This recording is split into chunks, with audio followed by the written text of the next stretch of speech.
You can't count me as late when you didn't refresh the page in time.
Oh. The music is coming through my monitor. Hold on, give me 1 second.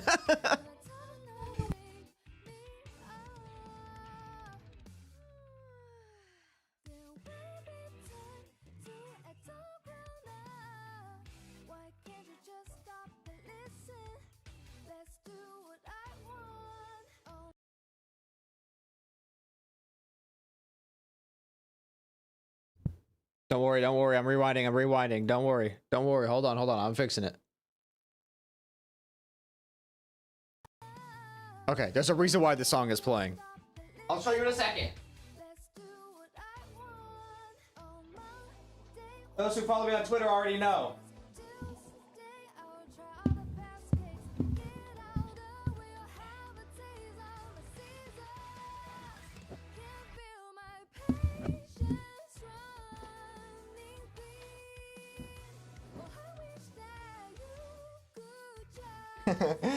As maid outfit? No, not yet.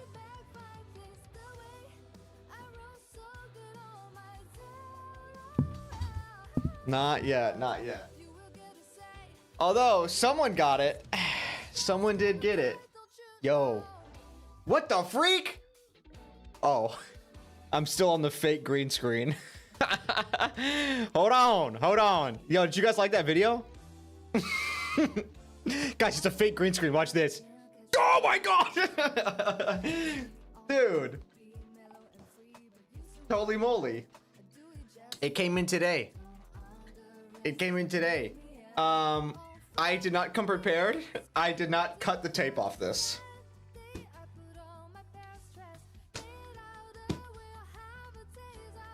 Um.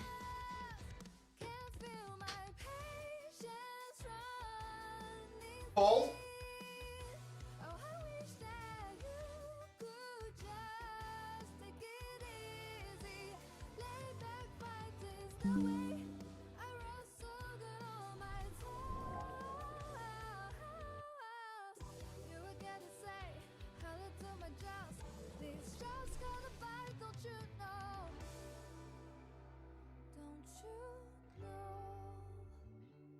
Okay. Get in here, Rush. Okay. Guys, I got it. I got it. Yo, oh my god, the Prime. Yo, Kaido, thank you so much for the Prime. Goat.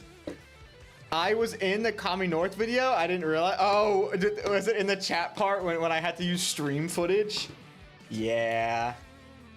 Yeah. Okay. Oh, this is from Apex? Yo, I had no idea. Oh my goodness. Oh my god. Wait. Peek. Hold on. Hello, welcome in, by the way, chat. Sorry. I immediately wanted to open this. Hold on, I gotta put this thing on repeat. Not the ad break! No! Okay, I'll wait 30 seconds. I'll wait 30 seconds. God damn it. Anyway, how you guys been? It's been a little bit since we streamed. Not like crazy long. No, it has been pretty long, actually. When is the last time we streamed? Anyway, did you guys like the Coming North video? I'm all over the place. I'm asking you guys too many questions. Answer them one at a time. So hyped for the live stream. Oh, the yeah, did you guys see the art? 5 days ago, video was in fact peak. Yeah, did you guys see the live stream like art thing? I don't know what started the hype train. What happened? Oh, hello? Excuse me? What in the hell? Brother. An anonymous gifter gifted 20 tier 1 subs? Hello? Hello? Why did you do that? Who did that? My goat? What the fuck? Excuse me? But we didn't even open the figure yet. Whoever did that, I want you to know that you are loved. Good lord. Thank you so much for the 20 gifted. What the fuck? I saw it said hype train, but it didn't tell me why. And then my chat just flooded. Good god. Yo, thank you so much. Can we get some hearts in chat for anonymous gifter? Goodness gracious. Thank you. That is like legitimately insane. And I hope you only did that if that was like extra funds you had. Thank you. The 2.4 art is weird and intriguing. I agree. Look at Ellen's tail though. Look at Ellen's tail though. I am so scared. Okay, let's take the base out. Let's be careful here, yeah? Let's be careful here. Okay. Unwrapping Ellen. This was not how I originally thought this stream was gonna start, by the way. But that's besides the point. Okay, hold on. They have foam underneath her thigh. Okay. Holy moly. It looks so good. Hello? Look at the tail. Have they released the art officially? Yeah, I'm pretty sure they released it on Bilibili. Don't tell me I retweeted leaked art of the stream. Dude. Holy moly. Yo, focus on Ellen. Yeah, there we go. No. Get me out of the shot. Yeah. Oh, Mushroom. Mushroom saying hello. Yeah, that's fire. That is sick. Mushroom, hold on. She sits perfectly without the base. Oh, it's because the base doesn't connect. Wait, how do I show this? Wait, look. Look, look, look, look, look. It's perfectly... Elliot in the hand. Now take off her shoes. Whoa, I don't think these are take-offable, brother. I don't think these are take-offable. Yo, check it. Check it. You like my PJs? Hold on. Ah! Ah! Yo, just a truck. Oh my god, my goat. That is my goat right there. Yo, hey, hey, hey, hey, hey. Yo, ladies and gentlemen. Just a truck, okay, is the goat. They're the one who helped with the translation for this for the dev thing. So I need everyone to say, I love you. I need everyone to say, I love you, truck. Say, I love trucks and not cars. Anyway, here's the base, by the way. Thank you so much for becoming a member, by the way. I appreciate it. Thank you, thank you. Okay. Check it. That's gas. That's fire. Hold on.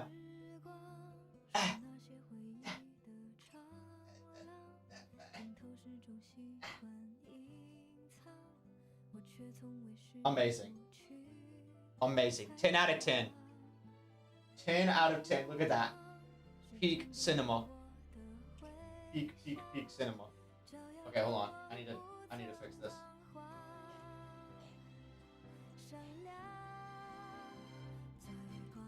Here's Mushroom. Ah!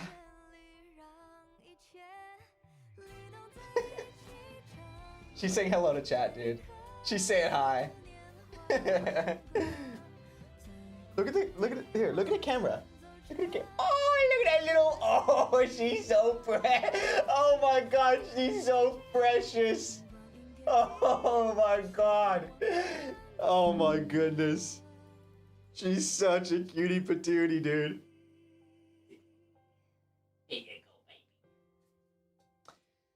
Oh my goodness. Dude, I swear to God, she could be a model dog.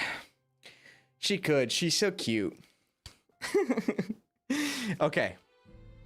Oh my goodness. So that's Ellen. Boom. Boom. The real streamer? Yes, Mushroom is in fact the real streamer. So my camera's gonna be all messed up.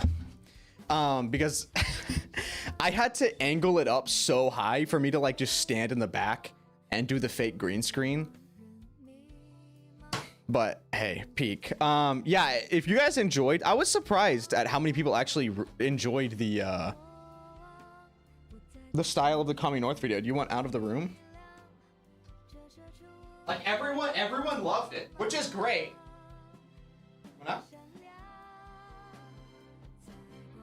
Which is great because I'm able to create, like, if y'all are okay with that style, dude, I could pump out lore videos like crazy in that style. You have no idea.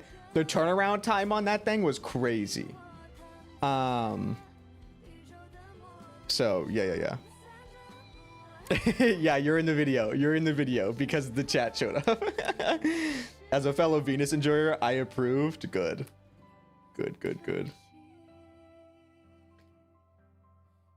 Oh, go ham then. Yeah, I got you. I haven't seen an Azrael Vanity stream in 50 years. Yeah, it's been a while. What was the last thing we streamed? What was the last thing we streamed? I hope you guys have been doing good. I know we still have an event in Zenless that we have not done yet. Oh, it was Idhari pools was the last thing we did. Holy moly. Holy moly. Oh, you know what? I'm gonna not play this song because do you guys remember what happened last time or when I played this song in my 5.5 hour lore video? Yeah, thanks for copywriting me, Tiesto. Dude, what the freak? What the freak? Can't believe it. Now I just have no music playing. Did you not do it at Hardy's event? No, I did do it at Hardy's event. Wait. Yes. Yeah, I did. Yes, I did. You're talking about the story? I did the story event. Yes. Yeah, I did that. I did that. The counseling thing? What events are left? The one that's like Papers, Please, right? That's what it's like based off of, Papers, Please. I don't remember what it's themed around this time. The dream sequence? No. Wait, is it in a dream? Yeah, that one. Yeah. Yeah, you guys know which one I'm talking about. I don't know what it's called, but you know what I'm talking about. I'm a new player to ZZZ. Which 5-star agents would you recommend me pulling? Chat, go. I don't know if my chat is the one to ask that either, actually. Hopefully, go chat. You say it. Lycon? Miyabi. Zhufufu. Oh, but isn't Zhufufu falling out of the meta? Yi Xingguang? Yeah, you know what? That's actually a good... You know what, though? That's a good... I'm not gonna lie, that's a good call. Yi Xingguang is probably gonna be cracked. So if you do want to just like wait a little bit and then pull for her, you could totally do that. You could totally do that. Oh yeah, Dylan is apparently supposed to be like... I mean... I don't know what Dylan's supposed to be like. Why would I know what Dylan does? So anyway, guys, today we are going to be going over the dev stream. This thing was 40 minutes long. 40 minutes long, and they did not, as far as I'm aware, they didn't post in English, like a shorter English one, right? Which they did last time. But even though they did last time, we still went over like the hour-long one. I'm not looking at leaks now, by the way. It was just the 2.5 stuff happened, and everyone immediately started throwing it on Twitter all over the place. And I could not do it. Or I could not see it. Anyway, check this shit out. So... Okay, don't look at that. This is not what you're supposed to be looking at. Why is it showing this? There it is. There it is. Okay, well, damn, never mind. I was about to say, holy moly, the ultra wide lets us get like a crazy ratio on both of these panels. And then I realized I don't have stream set up like that. So let me resize these very quickly. Oh. Yeah, wait. As long as this is shown, I can make this like a little bit. Yeah. Let me zoom in on this. Let me zoom in on this. That way you guys can like read it. And then I can make this a little bit bigger. Can I make this a little bit bigger? Is there like a theater mode? Just what? Ah, there it is. Okay, sick. That does work. Okay. You can't wait for a co-op? Dude, I know. It's gonna be gas. It's gonna be so good. Do you plan on making a... What is that? They didn't say anything about that being added. I don't know what that is. But if that were to be added, absolutely. I would definitely make one of those. Okay. Ready? Ready? You're so ZZZ pilled now? Yeah, that's good. Good. Based as you should be. Yeah, we have the script side by side. So apparently there is going to be little moments where there's like videos or something that we should look at. And so I do have the links pulled up. You can see in these tabs, or at least the first like two. And so we'll see when we need to like do something there. Look at DMs. Looking at DMs. Looking at DMs. What am I supposed to be looking at here exactly? Hello? What are y'all doing? Hey, stop that. Stop. No. No, yo, chili boy. What are y'all doing? Stop. No, please. That is too many. That is too many. It's so much. You please, guys, please no. I feel bad when you give me money. Stop. Stop giving me money. Hey, Chili Boy. Hey. I greatly appreciate it. I'm gonna give you a heart here in just a second when I fix my camera because it was falling. Okay, thank you so much for the 20 gifted. What are you? What are you doing? Okay, no more of that. Y'all need to stop gifting 20 bombs. Good God. Actually insane. You guys do realize there's a big update coming soon, right? You should be using your money for those pools. That's what you should be using your money on. My God. Thank you for the 20 bomb. I appreciate it. They're paying for your pools. I want them to pay for their own pools. You don't need to pay for my pools. Stop. Freak. I know Bamba did not just say that. Bamba did not just say $100 is not that much. Bamba, where you getting your money from? What are you doing? Where are you getting your money from? Okay, guys. Thank you for all the support. Y'all are legitimately insane. Okay. Are we ready? Are we ready? We're gonna start this now. Apparently there's copyrighted music in the clips that we pull up. Okay. I know I said let's get started. There's gonna be a lot of pausing because I want to watch the video as I have the script up, which I'm gonna be so for real. This is gonna be, I'm probably gonna fuck this up a little bit, so just bear with me. We'll let it like play for a second and then I'll read it. Okay, 20 seconds is when it gets here. I'm actually quite curious about how this whole dealing cards thing works. Playful. Did you stumble on it yourself while doom scrolling, or did your coworkers make you sit down and watch it? A coworker sent it to me.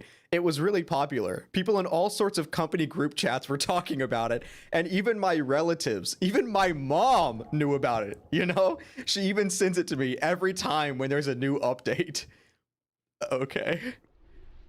他们是发给我看的，就很火，就各个就公司里面各个群里面，甚至那个就是我家人亲戚甚至我妈妈都知道这个事情，对吧？他们发给我看，每次有新的。Bro, why is bro so handsome? By the way, I know we talked about this on Twitter, but why is bro like legitimately so handsome?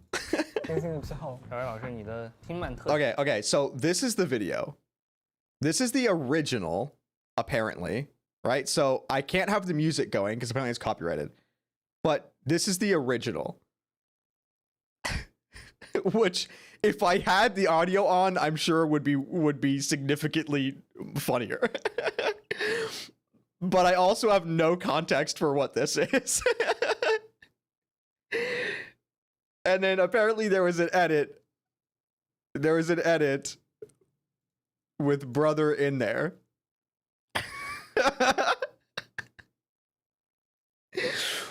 I don't know what the context of this video is, but it's incredible either way.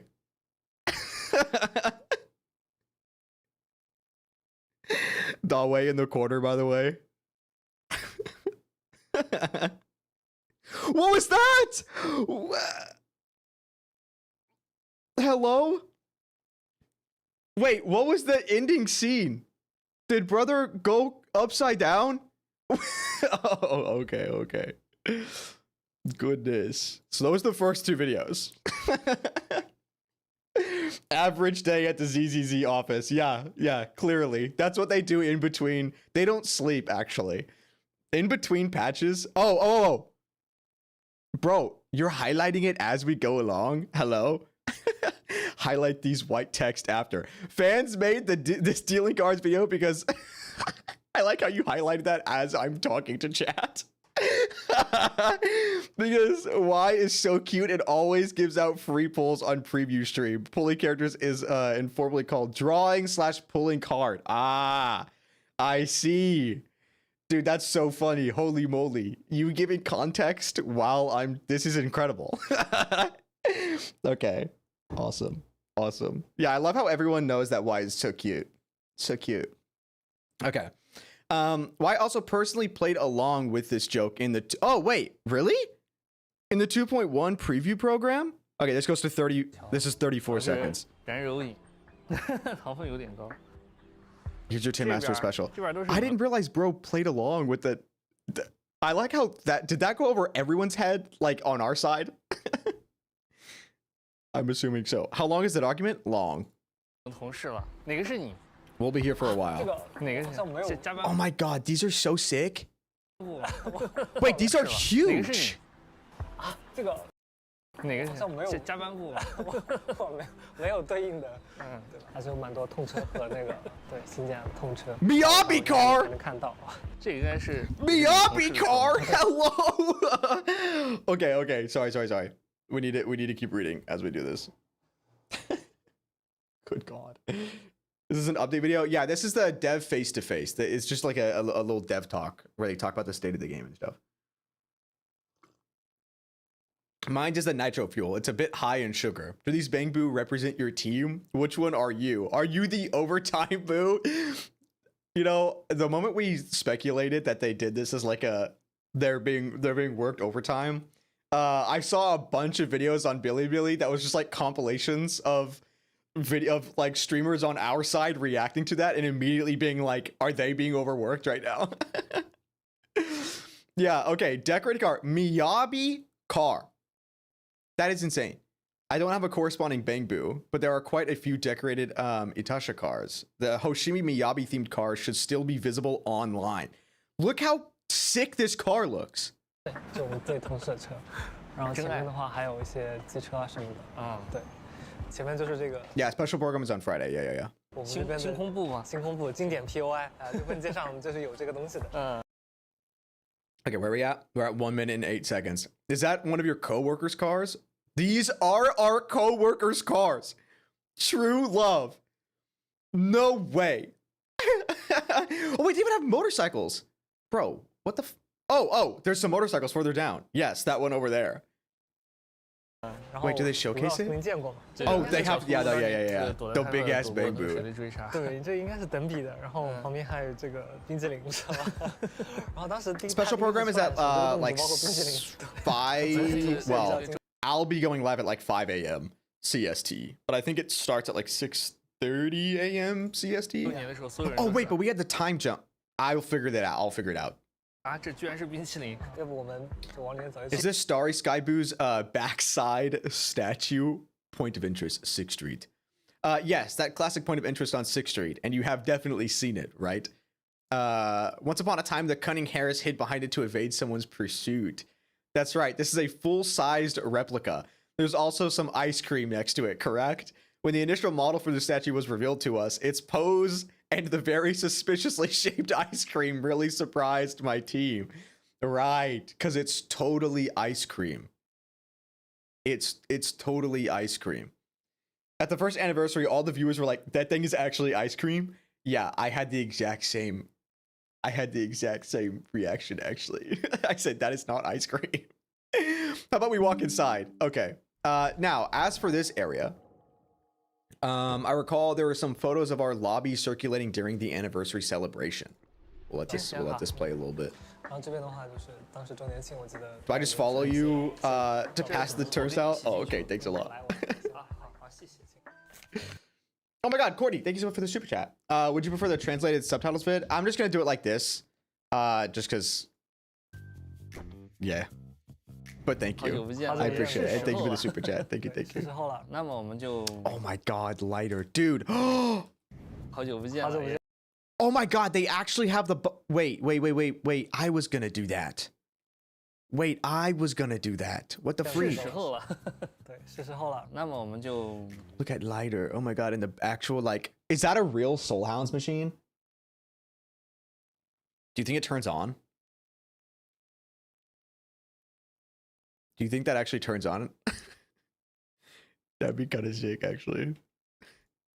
开始吧，我们这个言归正传啊。首先是这个有一个很关键的词叫目标感。Probably not. Let me code. 对于这种长线运营的游戏来说，就是目标感其实是一件非常非常重要的事情啊。它是支撑我们玩下去的一个动力。而这个局势零现在也马上就要到这个2.4的版本了，这个目标感就。我觉得现在也是时候该拿出来做一个 Also, 很 no 重要 chat. 的 We 一件 can't 事情 steal. 来。 We can't steal their set. Okay, we can't. All right, let's begin. First, there's a very key term called sense of purpose. We know for long-term games like this, having a sense of purpose is extremely important. It's what motivates us to keep on playing. ZZZ is about to reach version 2.4, and I think now is the right time to bring up this term as an important thing to talk about. Okay, don't forget, I can't read. I will mess up as we read this, okay? Okay. You received a gifted sub. There was a lot of gifted subs. So yeah, yes. 来说一说，我觉得目标感这件事情，其实也是我们现在的一个新的认知吧，就是，我们曾经会觉得，就是比如说 I'm gonna let it play 不断的就是 by like minutes at a 不断地 time, 去提供给 and then I'll 玩 read 家一 it. 个新鲜 Yeah. 的玩法或者一个好玩的东西，这个目标感就能得以延续。但是，你从长线的一个产品的角度上来讲，我觉得是得给到一些更上层的一些目标的。你比如说剧情，对吧？玩家本身对于这些角色是喜爱的，对于你的剧情提供的折和零的这个目标是非常好奇的，所以说它得有一个一以贯之的一个剧情 You're 目 getting 标， the W 对吧 reader ready. I 就是 can't believe 我操作 this. 零和折，然后见证了什么样的故事的发展，并且这个主角在 You have it in your 过程中 clipboard? 起到的作用 You're gonna spam it? 至关重要的，对吧？我觉得是这样的，有这样的一个预期在的。 It's incredibly scuffed. Don't worry, it's okay. We'll live. I promise. We used to think that, for example, by constantly offering players fresh gameplay or fun things in each short-term update, their sense of purpose could be maintained. But from a long-term product perspective, I think we need to provide some higher-level goals. For example, the story, right?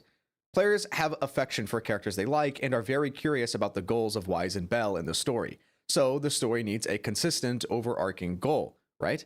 Since we played as the siblings to witness stories unfold, the duo must play crucial roles within these stories, correct? I think players expect exactly that kind of experience. 对，这个现在是我们玩家，包括我在内非常关心的一个话题。除了剧情以外，我还想提另外一个点，就是就是实际的游戏体验上，我们其实，在游戏体验上来讲，给到玩家的目标感，我就个人觉得还是会，基于角色吧，对，就是 The lighting in the set is always so good. How do they do it so well every time? 是有对应的回馈的，对，那确实 I get it, money.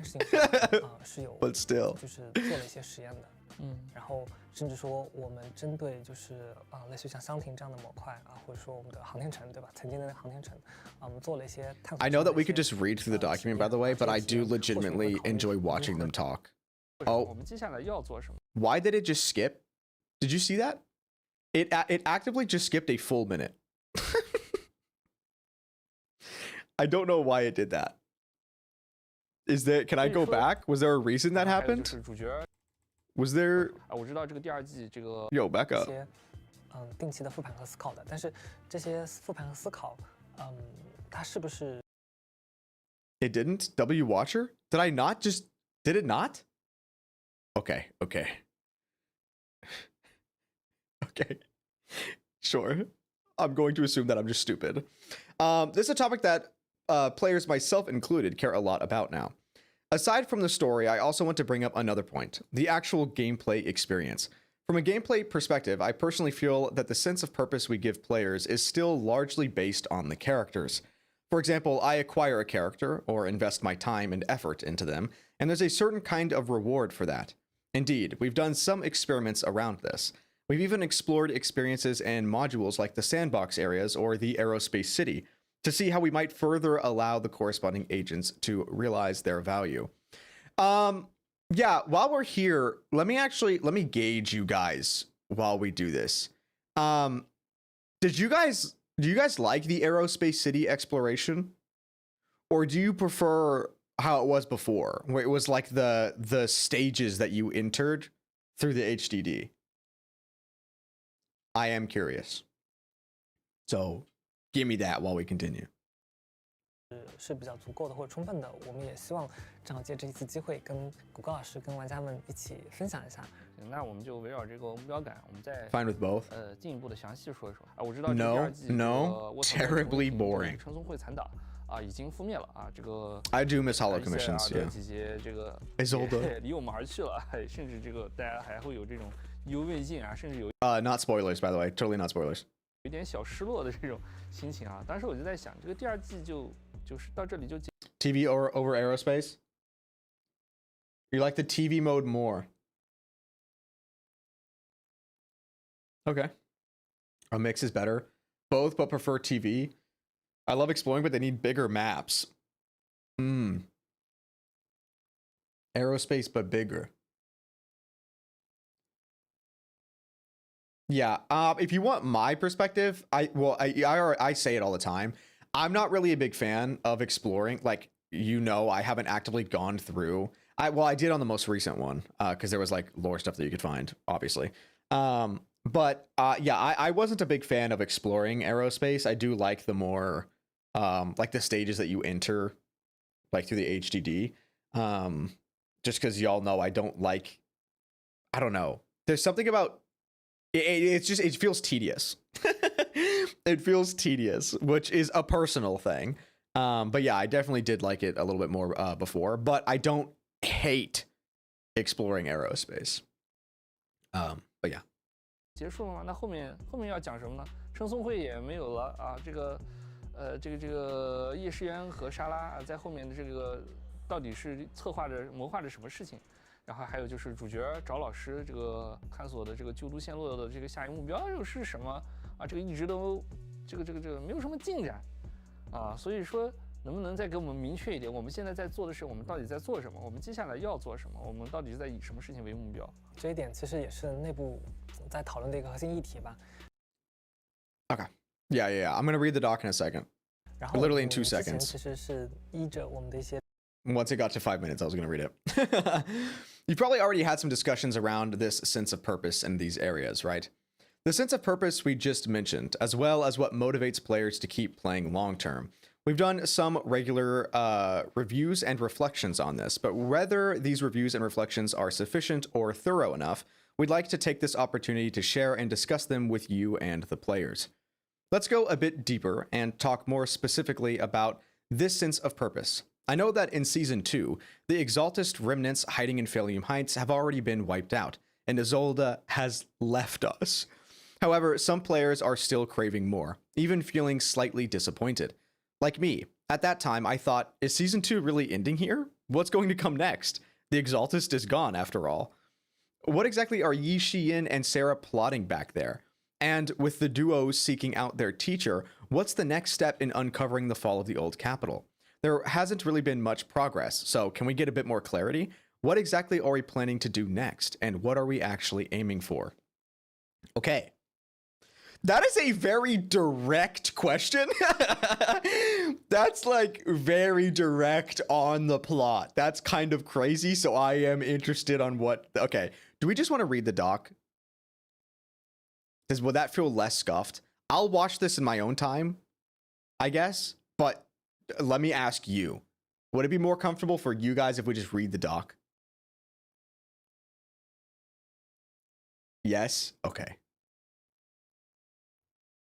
Okay, we can just read the doc. I think so. Okay. I'm trying to show respect to the devs, but okay. Okay, here, let me get some music playing then. Let me do. I don't want there to be like any crazy intense music playing, so let me pull up the Riot Sessions thing. Read more so we have more chances of saying W reader. Yeah, I got you. I know, I want to watch Y too. Y is so cute. I want Y on screen. Okay, let me back this up.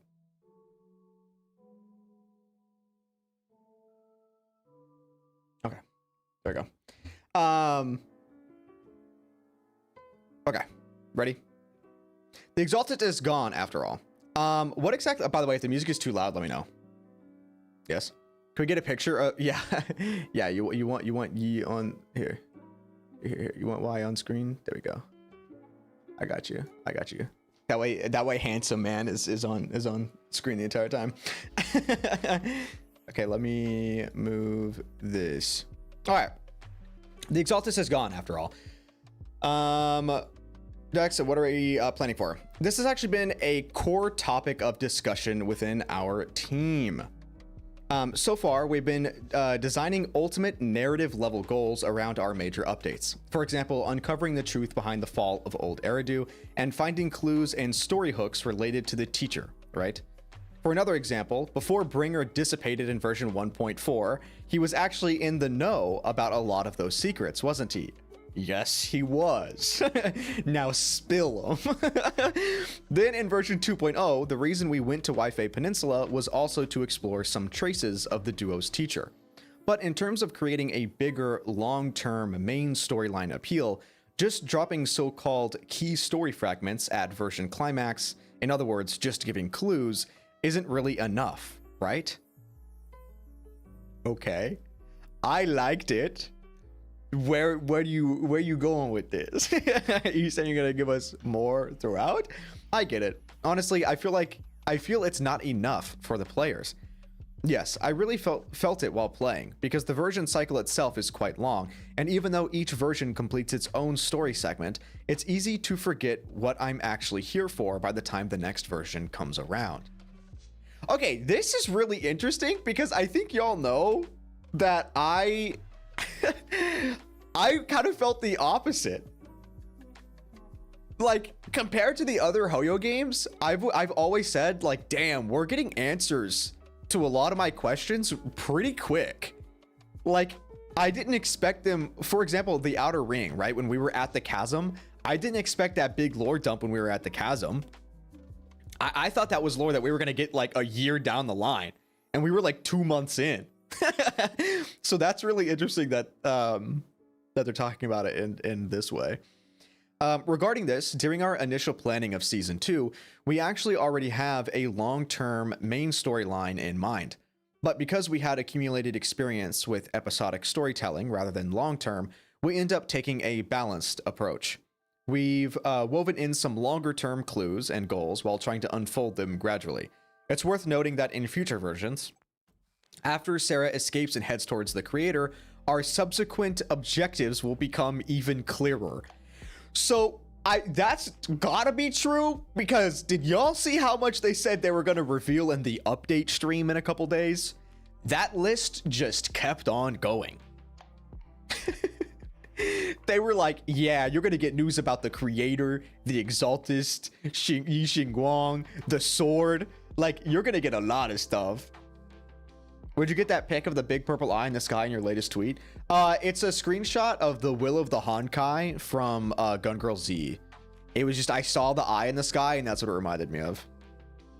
But it didn't tie into Zenless. So, yeah, okay, here we go. And as you can see, right after resolving the drowned ideal incident with Idhari, Yi Xian and Sarah make their appearance, signaling that the climax of season 2 is about to arrive. In the later half of season 2, I think all of you, the proxies, will get to learn more story or info about the teacher. Certain mysteries surrounding New Eridu are also about to gradually unfold. Okay, so no more dropping breadcrumbs this time? According to our scriptwriter, there's actually quite a lot of information this time. Guys, are you telling me the next 2 story patches are about to... We're gonna have to have a book out the entire time? Pen and paper at the ready? We're gonna be writing everything down? It's not just a write that down! It's gonna be literally just record the entire thing. Write down the entire update.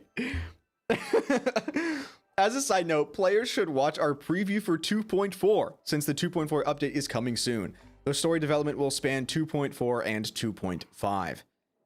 Actually, the structure of the story in the past few versions have been a bit too similar, I'd say. I wonder if any viewers feel the same way. If you do, feel free to type 1 in chat to show you agree. Yo, type 1 in chat if you agree. That's funny as fuck. This wasn't live streamed, was it? Wasn't it just like a... That's really funny. Okay. when we're working on story structure and planning the overall main storyline, our goal has always been to give different story-driven characters a chance to fully express themselves, and then ultimately bring them together. As the story experience gradually escalates, it builds up to a climactic moment, like a final stage where everyone faces off against a boss, right? I love how everyone spams one. It's just the dead dad thing, right? I get it. Well, there's a lot. There was a lot of repeated story plot, but specifically the dead dad thing, I think, is the one that everyone was like, oh my goodness, it's gonna be another dead dad. And it was another dead dad. Every time it was another dead dad. But what's the problem with this method? And these kinds of story beats, including the gameplay, there's a chance it might feel somewhat repetitive. Or, as our players often mention, they feel like it always ends with everyone coming together and facing a boss. That kind of story beat. From our original intention, I think we wanted players to have a high point in each main chapter. But in reality, I feel our brainstorming around differentiation in these moments have been somewhat lacking. I wonder if that was due to the fact that a lot of people said that the story was like meh at the start of the game up until 1.4 because everything led up to the climactic moment in 1.4, and then everyone was like, oh my god, it's peak, which, like, it was, by the way, it was. But the reason why it was so peak to a lot of the people was because we had the proper buildup from 1.0 leading up to 1.4. And then a lot of people were like, they have to keep this momentum. So I wonder if it was kind of like that, where like they felt like they had to keep like the climactic thing at the end of every single story chapter. Anyway, of course, I think objectively this is really a two-sided issue, how the story is structured and what kind of gameplay and mission flow we create to provide players with something different. Also, for each faction's characters, we've been trying to give them relatively unique storylines as well. For example, take the Obel Squad. As the new Eridu defense force, they are the city's guardians closest to death. When our writing team first created them, our goal was to portray how, even though they all share a common fate, intertwined with death, they are still tender, emotional details shining through their tears. I'm not sure if everyone still remembers the drowned ideal pursuit battle from version 2.2. I made a mistake with the version name. You like the name? Oh, the Wandering Hunter chase in 2.3. Ah, okay. And actually, what I wanted to mention was the final showdown in 2.2, the duel between Magus and Isolde. That part was really great too, right? Yeah, this shit was peak. This was awesome. My goodness. I did I fail the quick time event? I don't remember if I failed it or not. It threw me off because I wasn't expecting it to happen. And then I don't remember if I failed it or not. I think I almost died, or no, I didn't die. Oh, I did fail it? Okay. Okay, I guess I did. We actually tried out some brief QTE style experiences, right? Of course, those were all still at a very early stage. The drowned ideal pursuit battle that Mr. Google just mentioned is one example of that. Even back in version 2.1, we created a similar kind of segment, like where the part where you crawl through the pipelines. But at that moment, the progress of these elements isn't quite where we want it to be in terms of serving the core story sequences. They're still more of a narrative supplement. Okay. You failed for the voice line? Oh, that's right, yeah. Yeah. I failed for the voice line. Yeah. The element is there, but you haven't really managed to make it fun or make it effectively serve the narrative yet. Yes, that's right. This is indeed a problem that our design team and writing team are currently working together to solve. Ah, Nor! My goat! Hello, Nor! Welcome in, Raiders. My name is Azrael Vanity. We are reading the transcript of a 40-minute dialogue between the devs, the Zenless devs. Welcome in. I hope your stream was good. Vanity, hello. I hope your stream was great, and welcome in. They're not a goat, they're a bunny. Oh my god, okay, you got me. They made the girls fall for each other? They almost actually kiss? What are we talking about? What were you playing? What were you playing? You were playing HI3. Who almost kissed? Wait, this is important. Nor, who almost kissed?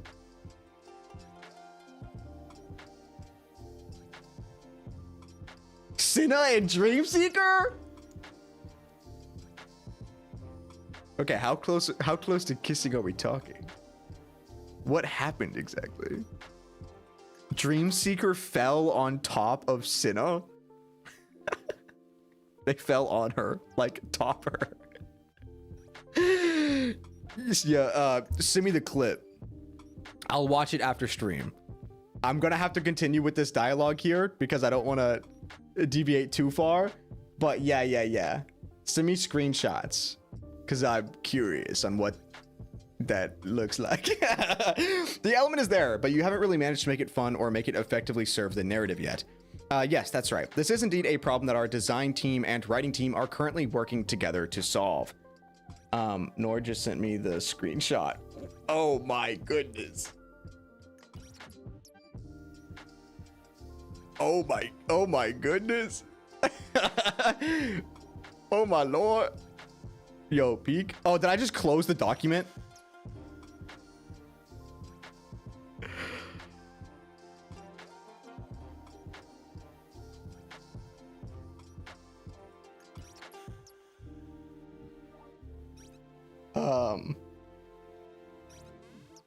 We got it. Don't worry. We're back.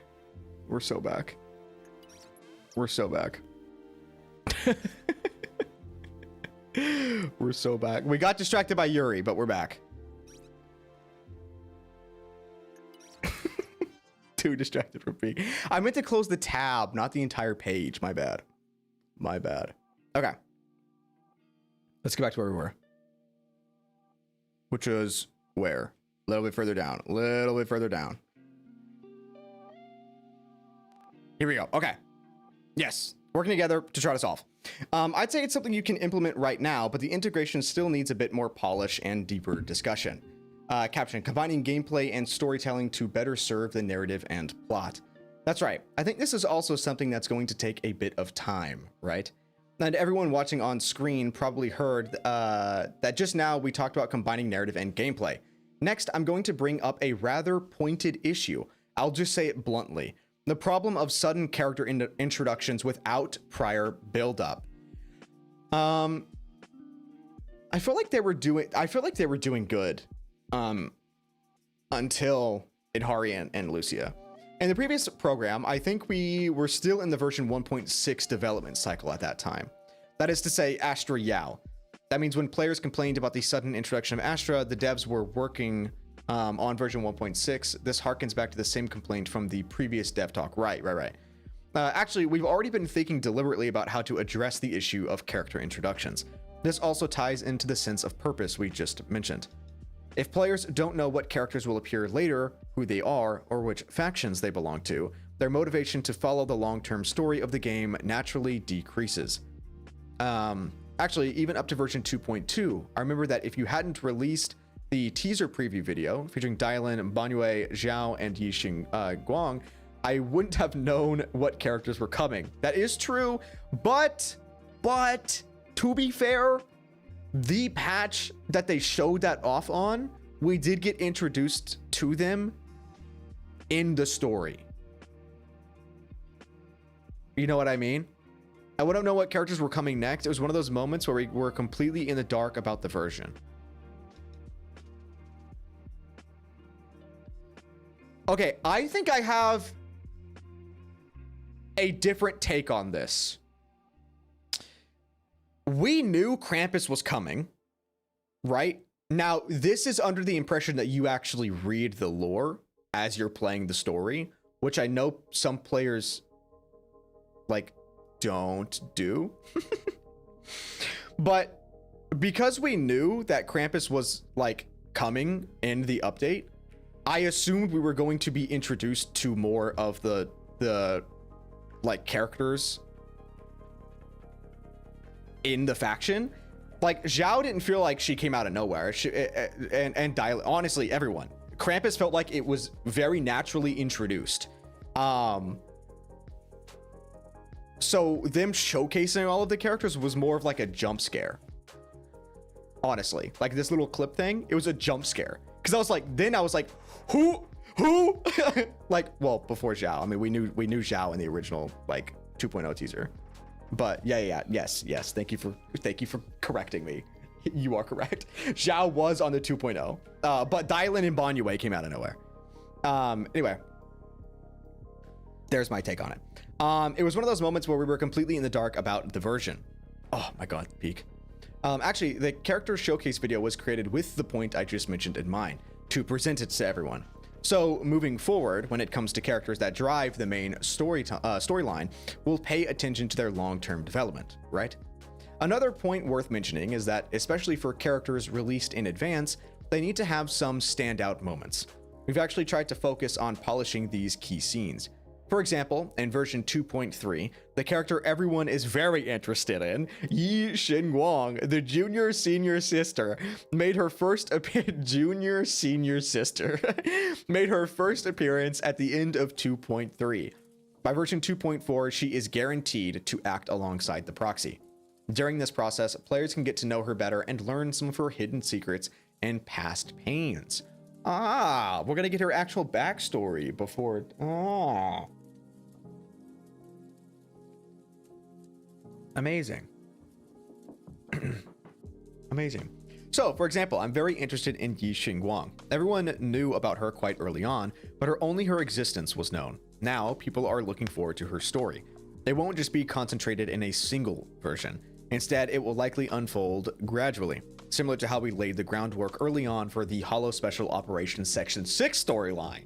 Ah, okay, sick. Yeah, that was peak. I'm not gonna lie. The Hollow Zero story chapter in between, what was it? In between 1 and... Was it in between 1 and 2? I think it was in between 1 and 2. Or 2 and 3. I think it was 1 and 2. Anyway, it was peak. That's right. This time, in the upcoming versions, whether 2.4 or later, there will actually be some stories related to Yi Xinguang. Another main storyline clue I think is worth mentioning is that after the Overseer's death, Sarah will gradually step into the front stage. At the same time, the creator, the leader of the Exaltist Order, will also have a moment where his true nature is revealed. What does that mean? What does that mean? His true nature? His true nature could mean multiple things. Okay? So, what if Carol is the creator? No. But I do think it's really funny that I mentioned on the podcast with Age that I think we will be seeing the creator. That's what this sounds like. Watch 11 minutes and 40 seconds of the video. Oh, is this when they showed the clip of Yi Xinguang? 我举个例子嘛，比如说那个在2.3版本，我们大家很感兴趣的这个小师姐叶顺光，对吧？ Yeah. Okay, I did see this on Twitter. We can talk about it for a second, right? So she does use like that's a fuck ton of swords. Okay, that is an absurd amount of swords. And also this thing, I don't remember the name for it, but someone posted like they made the connection. This is like quite literally just like a holder, right? Like a big ass sheath that holds a bunch of swords. Like it unfolds on the sides and you can like holster them all. So yeah. Did I say Su Shang? Did I say that? Or are you saying that's just quite literally Su Shang? Yeah, Cinti big sword thing. Yeah. So this is sick. Like this little animation thing is sick. Unlimited blade works. Yes. Very clean. Also the wink. Adorable. I am so gay. Okay. Yeah. Here, we'll leave her on screen for a second. Yeah. Okay. That's crazy. The creator's true nature will be revealed. So y'all better be there for the story streams of 2.4 and 2.5, because that sounds like that shit's gonna be so heavy on lore, it's ridiculous. During this process, the proxies will face even greater crises. I'm really looking forward to this. I actually have two main questions. One is about the creator, and the other is about the proxies and their original initial goal. Will these two questions ultimately be resolved together into the story? Why are they asking the real questions? Hello? Objectively speaking, this is also a key storyline that will unfold gradually. I think we can wait until, for example, the version 2.4 preview, right? Naturally, our writers will share with everyone some of their thoughts and ideas regarding these issues. Guys, I think the 2.4 preview might be a little insane. They keep hyping up this preview. If you don't want any spoilers for the 2.4 preview, because I know there have actually been some people who yell at me when I talk about stuff that happened in the update show, saying that I'm spoilering it. So just say, if you don't want to be spoiled on 2.4, don't look at my channel and don't look at the 2.4 preview, okay? Because it sounds like that shit's gonna be a little intense because they're trying to hype it up, okay? So just say. What we just talked about was sudden character introduction, which all revolves around new characters. On the other hand, there's the other side, the old characters and old friends. In this regard, we could see many returning characters in the version 2.1 summer event, peak event, by the way, and the version 2.0 cinema event, even more peak because that allowed us to go on a date with Venus, okay? Even more peak. It wasn't just our agents, other characters from 6th Street and our old friends also made appearances. In the cinema event, players got to see different sides of many characters, which everyone really enjoyed, especially the cinema event. The reception was very positive. Good. As it should be. Yeah, and we got to see Coco, like voiced Coco. That was sick. For players who stick with this game long term, these former agent companions, right? There are some older NPC characters who are really everyone's old friends, right? So we do our best to let players see some of these characters actively appearing. This was actually it's always been planned. For example, the cinema event that Mr. Google just mentioned was designed with this in mind, right? There will definitely be more in the future. Aside from this character, I also want to ask, when we tell these stories, they mostly revolve around the protagonist and the agents, but this world isn't made up of just them. There are also many others, like the citizens of 6th Street and all the skilled and hidden figures, as well as the people in Lumina Square. Many of these characters are also ones that players really like. Once you reach Wi-Fi Peninsula, it becomes very difficult to have the opportunity to see them again. For example, characters like Venus! Yo! They mentioned Venus directly? Those are my devs. Those are my devs, baby. This character Venus is actually one that we really like, whether from a personal perspective, a team perspective, or in terms of the effort we've put into her. And here we come back to the cinema event. We actually prepared something special for her there. Something specifically for her. A new look, a new storyline, right? Right? I believe players generally agreed with the approach we took at the time. Hell yes, I did. That's what I'm talking about. Do they show Venus in the video? Where was that at? Where was that? 1459? 都是很喜欢 Oh, that's 1359. 尤 I 其是 need 这 to go 个 to 电影院的 1459. 那个版本，大家评价都是非常高的。在这个就是产品当中长期玩下去的玩家来说，这些现在去见到他们了，你比如说像这个齐明星， Hell yeah, baby. Hell yeah. No, don't make Venus playable. No. No, I don't want Venus playable. I love Venus, but it doesn't make sense for her to be playable. It doesn't make sense. She's a commission broker. She's not a proxy herself. Don't do it. Don't do it. Just give her like a good ass story and I will be happy. I don't need her to be playable. The character Venus is one that we really like. Goated. Goated. Those are my devs. And yes, I definitely agreed with the approach you took on that time. This content is actually quite good. Since she's part of the commission-related storyline, she has a lot of screen time, and players have a strong impression of her. Her stories are also very suitable for shaping the image of an OP main character, a wolf in sheep's clothing, in reference to how the proxies are viewed in front of Venus. Ah, yes, okay. Right, for this type of character, we do try to make them as realistic as possible, like real people. They have their own lifestyles and activity ranges, right? So when the stories are taking place in new locations with quite significant changes, then we might have to make some compromises, but I'll still try to find ways to let certain characters shine. For example, by having them appear in 6th Street, Lumina Square, or our current Wi-Fi Peninsula, so they can have a presence on these stages and showcase their standout traits. For example, I know it wasn't like a lot, but we did see Miyabi in the Wi-Fi Peninsula, right? Yeah, because she was standing outside of the temple. It was for the most recent in-game, right? Miyabi did show up in front of the temple. I think the cinema event is definitely a point worth highlighting. Of course, I think, how should I put it? We might try some other similar approaches in the future. It's kind of like old friends. We can't necessarily stay in contact every day, but when the time comes, I think it will still give everyone that feeling of meeting those old friends again. Amazing. Actually, after version 2.0, once the game added the map, Wi-Fi Peninsula and 6th Street are still a fair distance apart. It's not like you can just go from one to the other whenever you want. There's still a certain geographical separation. Speaking of old friends, there are also aspects like Fairy and Internaut that people have discussed, but in terms of the end result, the presence of these key settings isn't as strong as it used to be. Although it's a matter of trade-offs since the story background has changed. Could Mr. Y talk to us a bit about this aspect? Yeah, can you talk to us a little bit about that? Yeah, can you do that?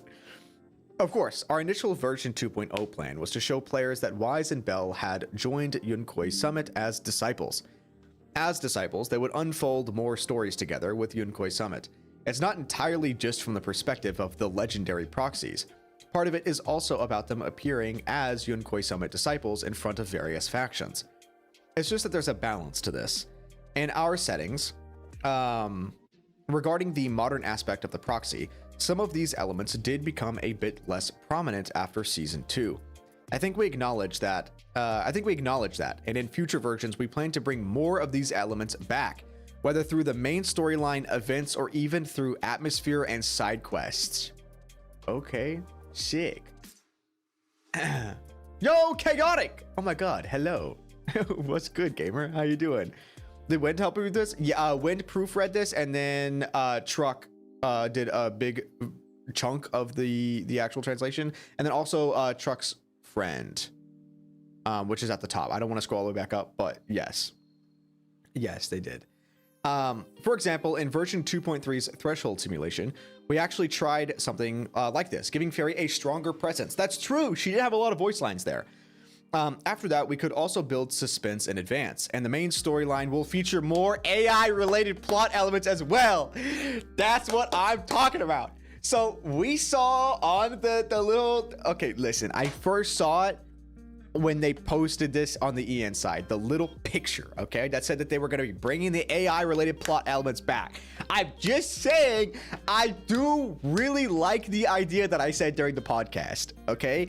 Fairy did say when we accepted the contract that if needed to protect the well-being of us and the city or whatever, that we would allow Fairy to take over our body or something.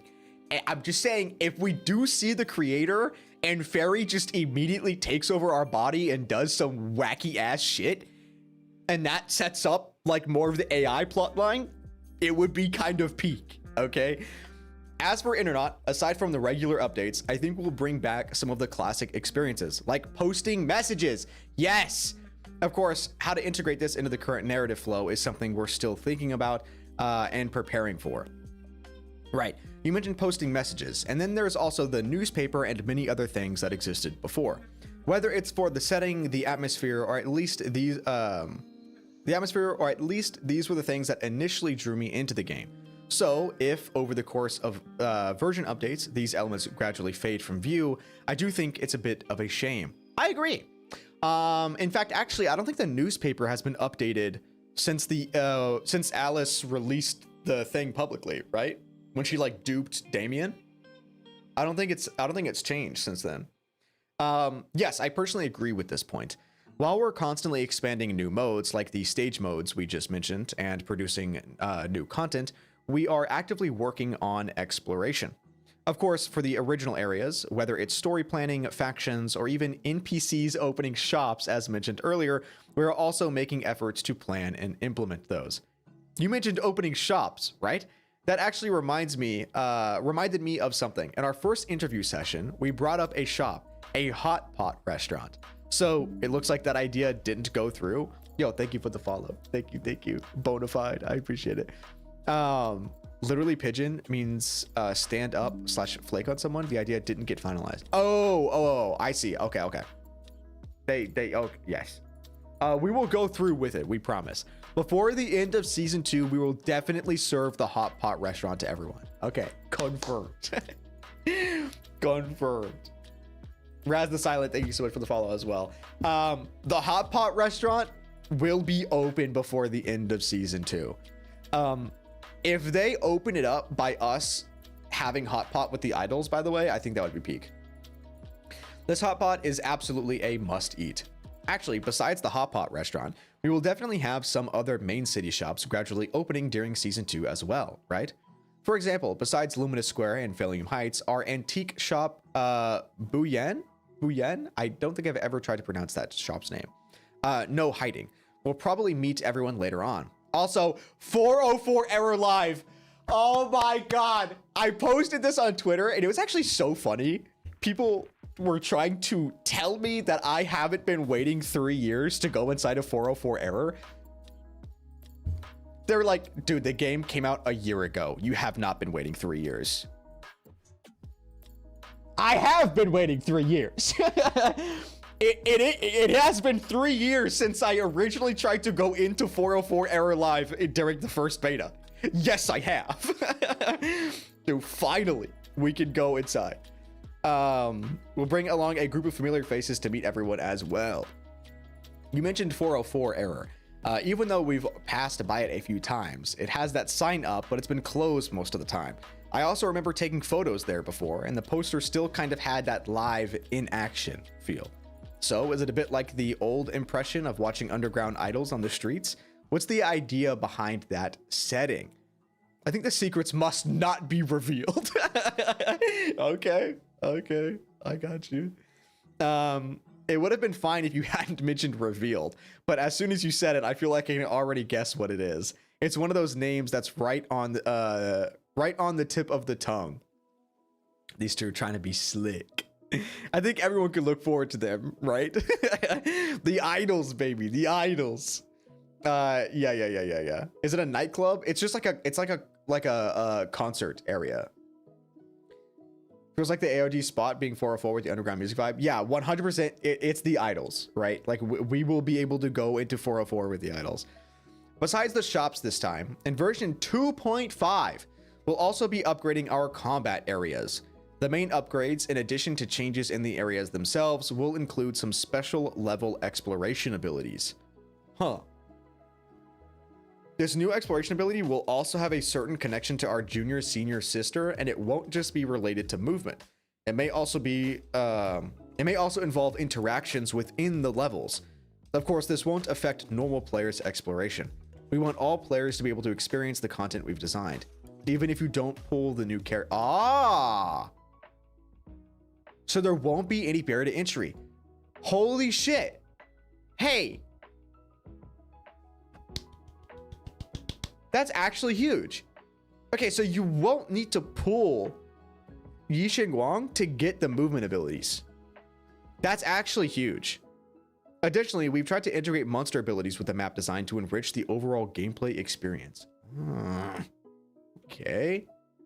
Speaking of which, when we were playing in Aerospace City before, it always felt very linear. You go to one place, fight the monsters there, and then move on to the next place. And it felt a bit like something was missing. Like there wasn't really a need for the proxy there. Capturing Exploration EXP up, enhanced. Since they are a disciple of Yunkoi summits and the exploration areas of version 2.5, their perception technique will play a greater role helping players explore the region. During this process, we've also designed some upgrades or extensions to the exploration experience. Okay. For example, players may encounter helpful Bangbu characters who assist in finding hidden rewards. and there will be exploration side quests and additional IP collectible.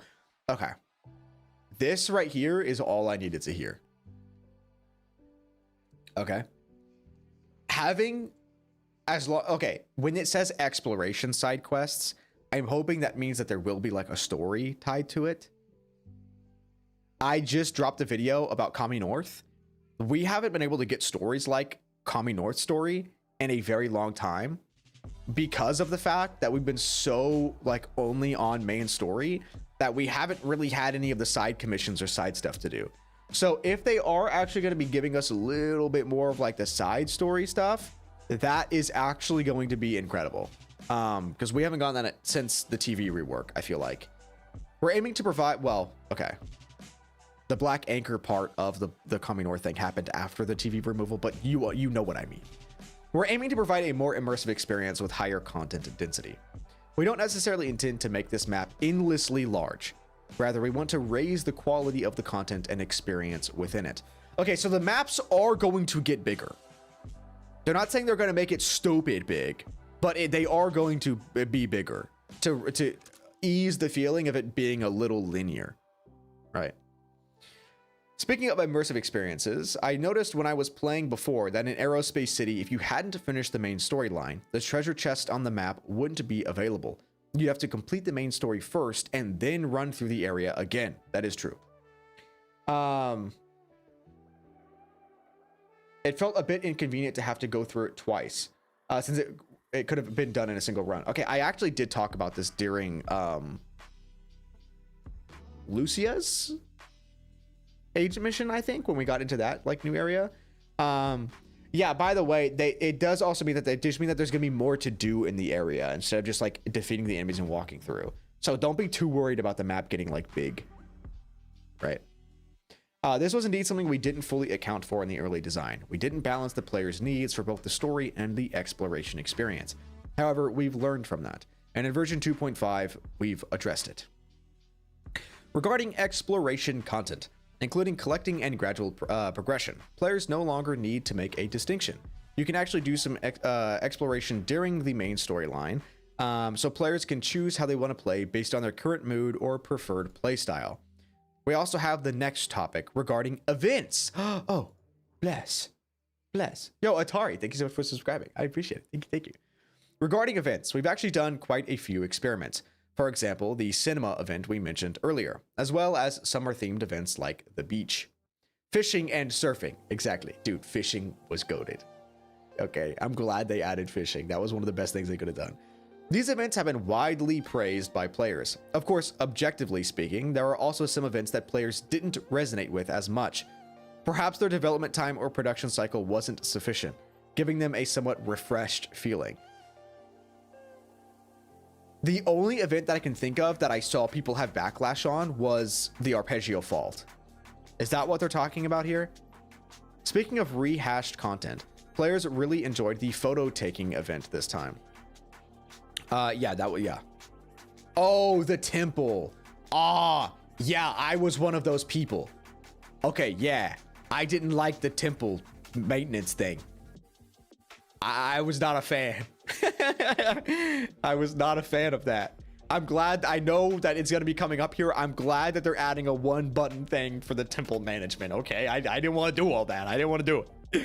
Speaking of rehash content, players really enjoyed the photo taking event this time. I think the photo taking event is an exception. It showcased our agents' art assets quite well. Yes, their assets. Yes, it really did showcase their quite well. As everyone knows, the character animations in ZZZ are very detailed. During combat, they're fast-paced and focused on offense and defense, so players don't get a chance to notice all the little details. The photo-taking event provided a perfect frozen frame perspective, allowing players to appreciate these details carefully. You know what a great example of this is? Jane, right? I think Jane was one of the few agents that I saw a lot of people like taking photos of, because when you catch her in a lot of her moves, she is cheesing, bro. She's smiling. Like, she loves doing combat. You see her just be completely elated while she's destroying the enemies, which you normally don't see, right? Because it's either too fast or you literally can't rotate the camera around while she's doing the moves. So yeah. Yes, I think Mr. Google summarized it very well. This is also a direction we want to explore in future events. Besides experiencing the story together in the main storyline, in this modern urban setting, I believe players are curious about the character's daily life and how they present themselves. We aim to showcase this through different events and gameplay formats, okay? For the events that weren't polished enough, we also plan to try out some entirely new gameplay experiences. Yo, bring us the ethereal card game that Lucia was playing in her EP, showcasing the charm of an agent's daily life. Next, I'd like to ask about these long-term gameplay elements, particularly related to combat. Are there any updates or insights you can share on that? I think I know what's coming. Yes, exactly. I understand that for players, whether they're recruiting agents or mainly spending time with them in various scenarios, besides the casual everyday life gameplay we just mentioned, there's also the combat aspect, right? And I think the most core aspect here, or at least currently, is still a key module is our zzzero. Yes, and in the recent few versions, actually, looking ahead, I've seen some complaints, including about the provision of the tactical prism program, as well as preparations for updates to the zzzero gameplay. We've also been making some preparations on our side. Back in the earlier years with Aerospace City, we tried some experiments. For example, combining combat and stages. Aerospace City plus Swabian Temple can be considered a very early attempt. In theory, we could have a relatively self-consistent looped gameplay system, especially now that our stages overall have much greater expandability. Unlike in the early days where it was just one small stage after another, now it can support players in exploration, side quests, and even some storytelling. So this stage-based system can actually create a more interesting looped experience. Actually, when I was playing myself, although I understand that the story mode and the zzzero are two different things, since it takes place inside the companion hollows, the level of corruption isn't as strong, so the stage design would naturally be different. However, when returning to zzzero, it should still maintain some corruption pressure, meaning I should have to explore and fight in a limited amount of time. That kind of process should still exist, but as it stands now, it feels like that part of the experience has been weakened in the current version of zzzero. Ah! That is such a good point. That really is a valid point. I loved when okay, now to be fair, this was tied to the TV system, right? But having the like balancing the corruption to not get like the debuff was huge. Like it was really cool having to manage that. And now you like, yeah, they're right. You don't have to do this now. I completely forgot about that. You straight up don't even have to like worry about the corruption or anything as we're in zzzero. So that's sick that they brought this up. Very good. I think it's due to the broader stage design or level structure that we have now. Actually, when you include a certain degree of mission design within the stages, it's quite suitable for fully expressing some of the previously established elements, like the proxies, ether mutants, and the overall ecosystem within the hollows, especially zzzero.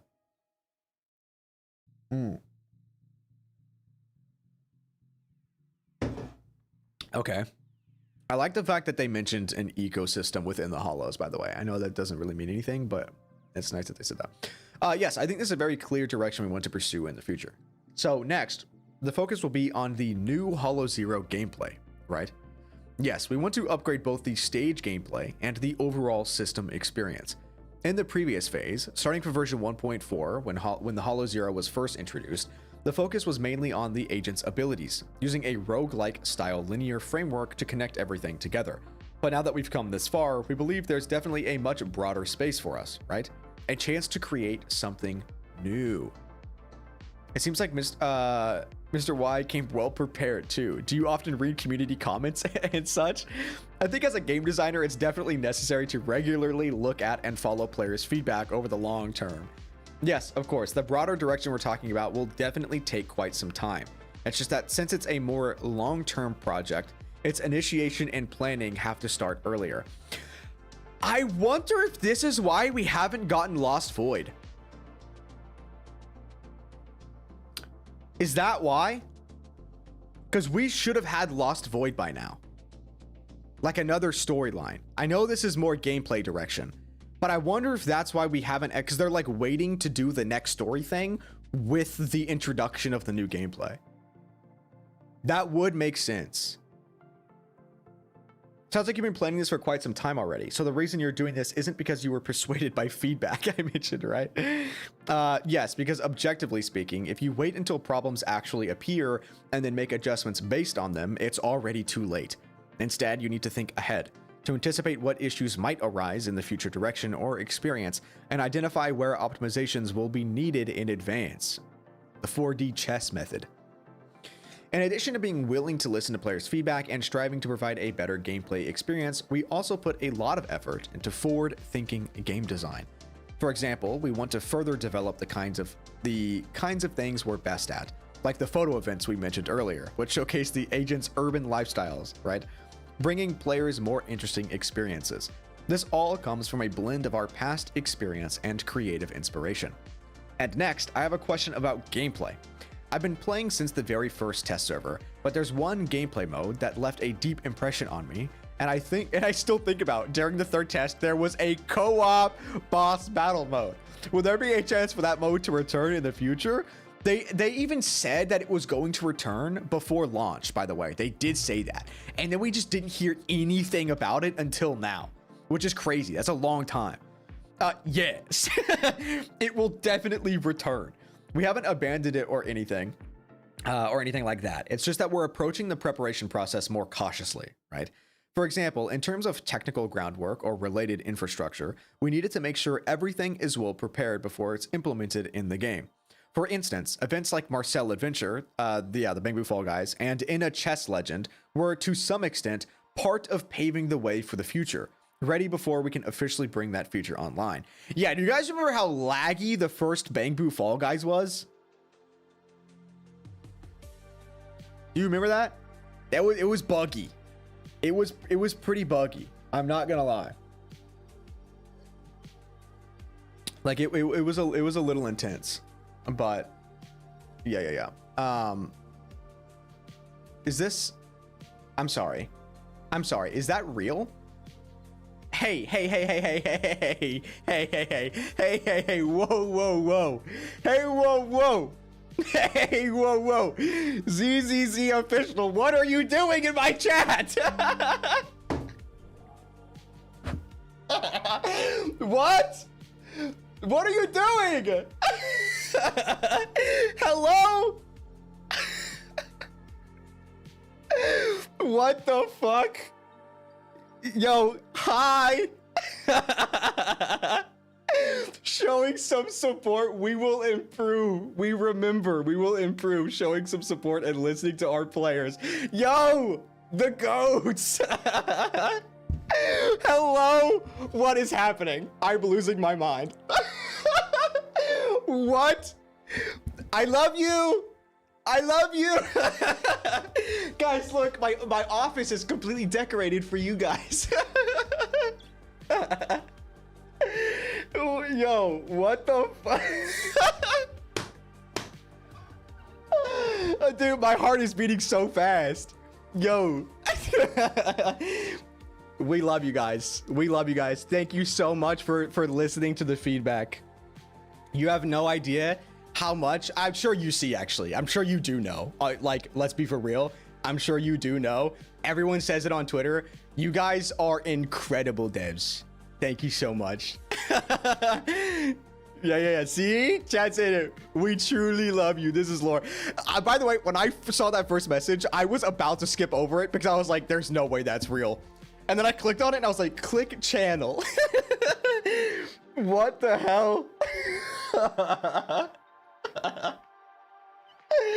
Oh my god. Yo, W. Love you guys. Okay, so I will be clipping that and putting that on Twitter and everywhere. You know what's funny? You guys just broke my chat, by the way. I have to be looking at chat on the native screen because on my third-party chat where I have the combined chat, it broke. It straight up broke. I can't see anything. Oh my god. Don't worry. 3 years of support and now they're supporting you. Hey, they've always supported me, let's be for real. But this is legitimately insane. This is crazy. Yo, this better go on Bilibili. Yo, do we got the Bilibili fam here? Hello? Getting your card flipped like the emperor used to flip the card of the concubine they wanted to spend the night with. Yo, what? Hello? I figured it would break. Yeah, it did break. Holy moly. Yeah, that's insane. Okay, we'll continue. Just know that my heart is beating really, really fast. And yes, as chat is saying, we love you. Thank you so much for showing up in chat. What the hell? I appreciate you. The chat broke. Yeah. Chat will probably be broken for a while. Yeah, chat is so slow on my side. But when I see it. Oh, wait, this is a perfect opportunity. Hey, official ZZZ, if you're still here. Since you listen to feedback, I have something to tell you. Yo, Chili Boy, what are you doing? What are you doing? Stop. You already did too much. You already gifted too much. You already gifted way too much. Yo, thank you. Thank you so much for the 10 gifted. I appreciate it. Wait, before ZZZ official leaves, hold on. Guys, there's an art error with the lore that I need you to know about, okay? This is my only chance to tell you. I've put it on Twitter. During Trigger's agent mission, when the art shows, okay, and they're fighting Nineveh, their outfit says the wrong thing. It says Obsidian Division instead of the Chrysoberyl Division. I just thought you should know. I just want you to know that the outfit needs to be tweaked. While you're here. Anyway, thank you so much for being here. Okay, let's continue. How am I supposed to continue? It will definitely return. We haven't abandoned it or anything like that. It's just that we're approaching the preparation phase. I don't know how I'm supposed to continue reading this. Like nothing is happening. Another thing worth mentioning is that the adjustments made to characters for single player mode and for multiplayer mode are actually quite different. Okay, I did read about this. For example, take the chain attack. When we normally use them, time pauses, and the ultimate abilities also involve time stop effects. So if two players are playing, okay, the ultimate abilities involve time stop effects. Doesn't it not pause the timer in in-game modes? Or am I mistaken? Because I'm pretty sure there's a lot of that I've tried to ult, and then I'm just stuck with the timer going down. They do pause it? Oh, I'm stupid. It does? Okay, I'm stupid. That's my bad then. They do use time stop effects. So if two players are playing together, how to handle that time stop mechanic really does become a problem. Yes, and it's not just that. There are also certain character-specific mechanics, and figuring out how to handle those properly in multiplayer mode is actually quite a challenging task. I'm not sure if everyone remembers, but back during the third test, that version actually didn't have chain attack. That's true. However, this time, assuming the co-op mode gets implemented later, we do plan to fully bring back that important gameplay experience. I do wonder how that will work, actually. I wonder if it's gonna be like the team shares... No, I don't know how that's gonna work. That is, I'm very curious on how they're going to implement that. Because surely it's not like a team limit. It's not like a vote system, or like it goes into the chain attack thing and then it's like, okay, now you vote. Because I'm assuming that chain attack won't pause time this time, like in multiplayer. But we'll have to see. Combined ults like Ben and Kaleda. Yeah. I mean, maybe. They did say that they were trying to do more of those. So, I can't really imagine how that would work. I'm really looking forward to it now. Yeah, dude, that's what I just said. What the freak? Yeah, simply put, it means you'll be able to trigger QTEs together with your friends. Oh. We'll also be designing certain stages that require some degree of coordination. Yes! Give me yes! Oh my god. Give me, like, raid mechanics. That would be sick. Or interaction between players for the co-op mode. So yes, we've been continuously working on multiplayer, and we're trying to create as many different experiences as possible, not just limiting it to a single match where 2 or 3 players team up to fight a boss. Having a raid with like raid mechanics where like certain players need to go to certain areas and do certain things, that would be really cool. That would be really sick. I'm not gonna lie. Speaking of boss battles, as we know, when it comes to combat, I personally pull for every character each version. Hey, same. So by now, there are already quite a lot of characters from previous versions. However, in the newer, more high-end combat modes like Shiyu or Deadly Assault, Shiyu requires 2 teams and Deadly Assault requires 3. Yeah, and the new one requires 5. The problem is that many of the older characters just don't get a chance to be used anymore. Okay, here's the goated thing. I think this is actually quite a serious issue. You've seen that in version 2.3, we introduced a gameplay mode called Threshold Simulation, and its core purpose was to allow players, characters, including older ones, to continue demonstrating their value as much as possible. After all, we know that players have invested a great deal of effort and care into their characters, right? Whether it's through development or pulling for them, it's not like a character should only be useful for 1 or 2 versions and then lose their purpose afterward. We definitely plan to keep creating corresponding gameplay modes that allow those characters to continue being relevant over time. Although this kind of gameplay allows us to use more characters, the reality is, as mentioned before, that with each version introducing more and more new mechanics, the older characters have gradually become more jailed. Literally jail. Means playing this character feels like being in jail. Okay. That's an interesting way to describe the feeling of playing older characters.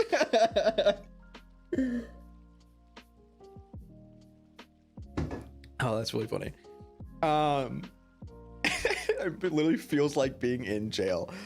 Even the standard characters I used to pull often now struggle to achieve high scores, even in situations where enemies have their weaknesses. I think this is quite a tricky problem. But since you've been able to buff characters like Ellen or Soldier Zero and B, I have to ask, what about the experience for those other characters who are left behind in the storage? Are there any plans for them in the future? Just as we mentioned earlier, we'll continue trying to make improvements for our old friends. After all, we know players have emotional attachments to them. Real? Although we've recently released enhancements for characters like Ellen and Soldier Zero and B. Oh, speaking of Ellen, perfect time to pull it out again. We just got the figure! We just got the Ellen figure! Holy moly! Holy moly, another little showcase. Okay, very good.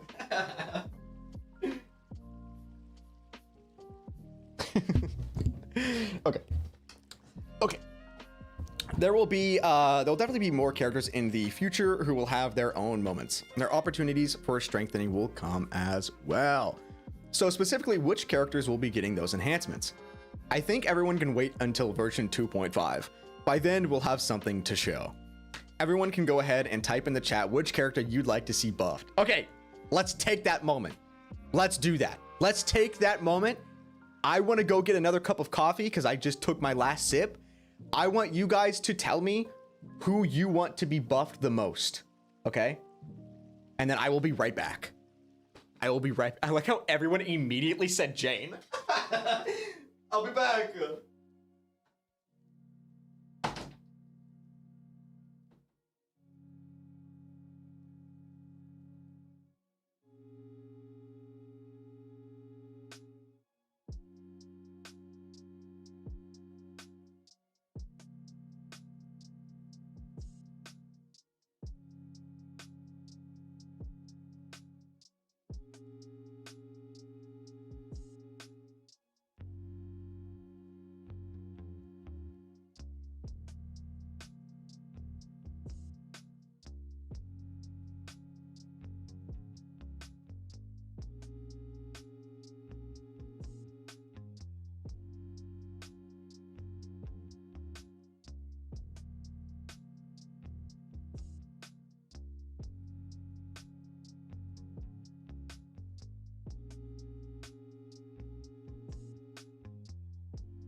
Okay.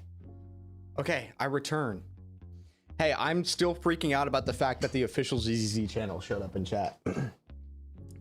I simply don't know how we top that in terms of career peak. I don't know how we top that in terms of career peak. So we'll see how this continues. Okay, let me go back through and let me see what you guys were saying.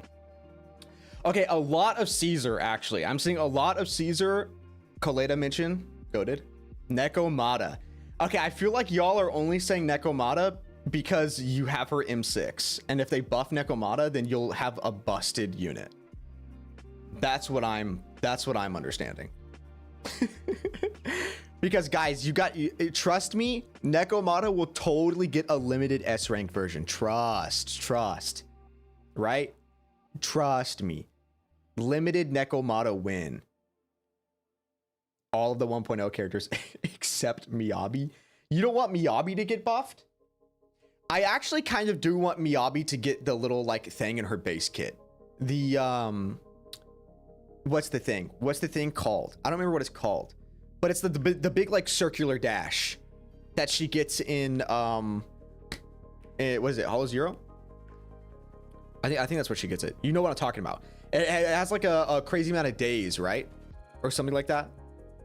They should do that. They should make that base kit. Just saying, it's pretty good. Okay. Astra Yao buff. Use her as a DPS. Yeah, well, if you have her as an M6, then you could do... Yeah, Lost Void. That's what I'm talking about, yeah. Oh, yeah, no leaks. No leaks. Don't talk about leaks. The auto dodge and auto parry? Nah, that's too much. That's too much. You should, although you should get a damage. If you do successfully get the parry on the 5th auto, you should get a damage boost. Is that a thing already? I don't know. I don't think so, but anyway. Permanent character upgrades. We're waiting to hear your voice. Yes, I really welcome that, and I'll seriously consider everyone's feedback and requests. Everyone's probably already typing their picks in the chat. We'll definitely take a good look at them later, no problem. Now that we've finished talking about the characters, let's move on to another very important element of combat. When it comes to enemy design, I feel like our character combat keeps getting cooler and more dynamic, but the interactions with enemies are still mostly based on the yellow and red light mechanics. Where is this headed?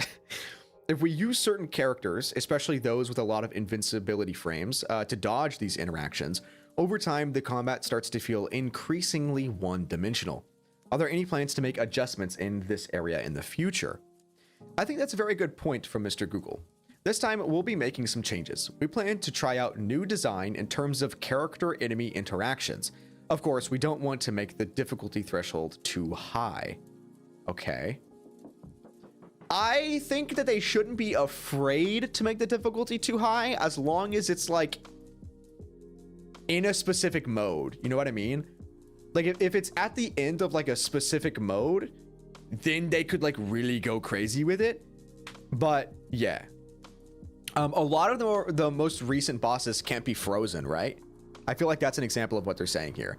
Because like before we could freeze a lot of the bosses and it would like stop their moves, but a lot of them are just like, you just can't freeze them anymore, which is interesting. In other words, it's not going to be the kind of high-level gameplay that demands instant reflexes. Okay.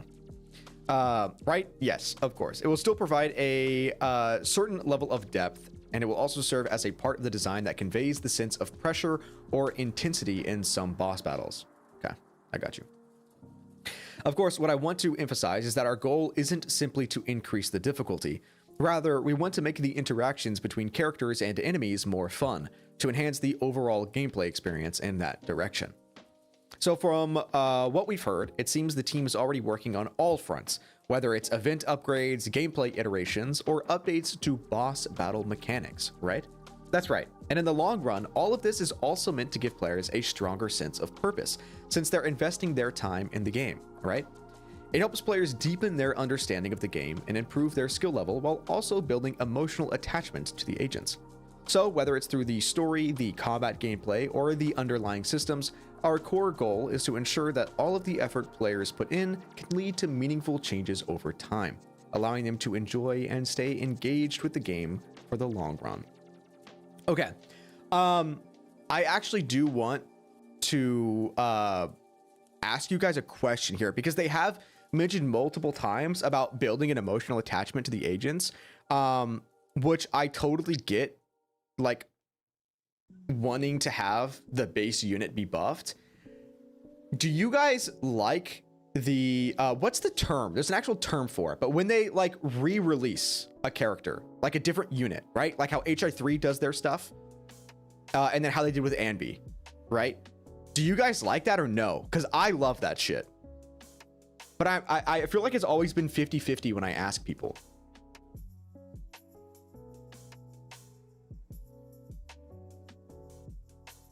Alters, that's right. Yeah. I think Alters is the one that I'm thinking of. Yes, of course. I like both. Alts are okay depending on how. Okay. Like they need to be different enough, right?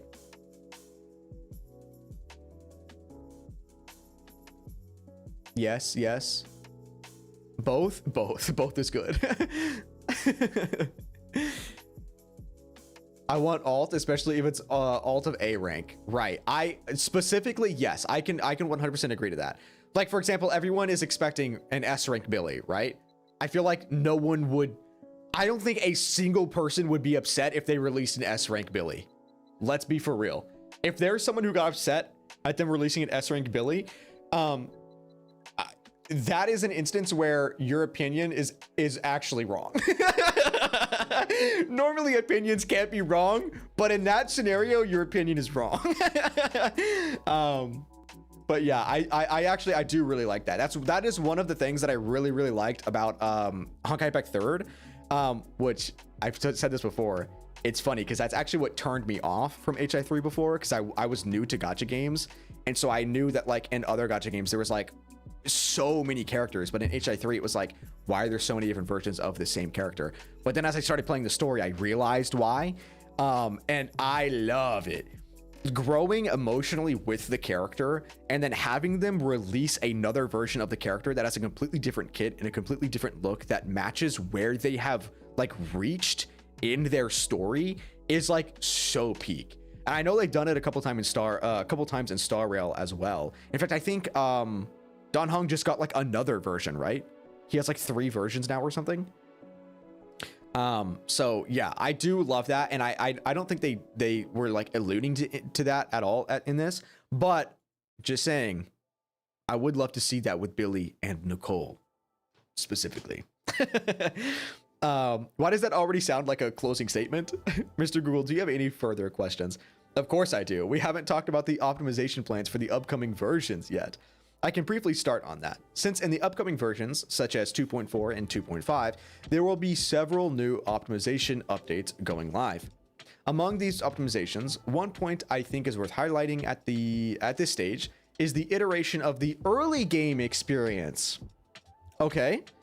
Just like Jinyu said or mentioned about welcoming new friends, I believe that as Zenless Zero continues its long-term operation, there will definitely be more new players joining us, right?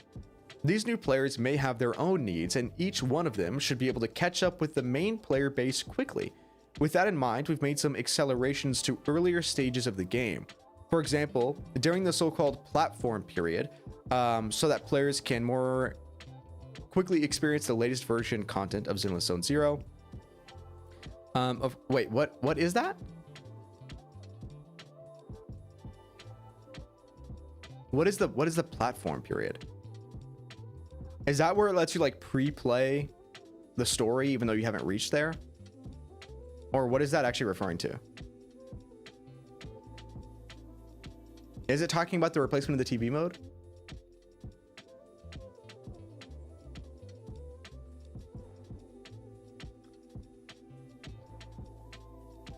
Maybe it is. Maybe it is talking about the TV mode. Yeah. I guess so. The Fall Guy mode. Okay, that is what we're talking about then. Okay, so the players, I need to go back through and do that. I wanted to make a new account and experience what the new early game is for like newer players, and we never ended up doing that. We should do that. I still think that'd be a fun stream. Of course, that's not all future versions roll out. We'll continue to iterate and make adjustments to address various pain points in the early game experience. As veteran players, we definitely welcome new players, but when it comes to their gameplay experience, it's hard for us older players to give feedback from the right perspective.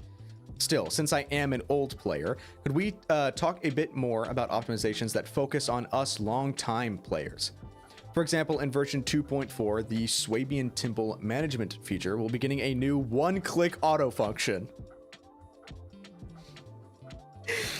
I am so glad that they're doing that. Helping players save time and avoid unnecessary repetitive work.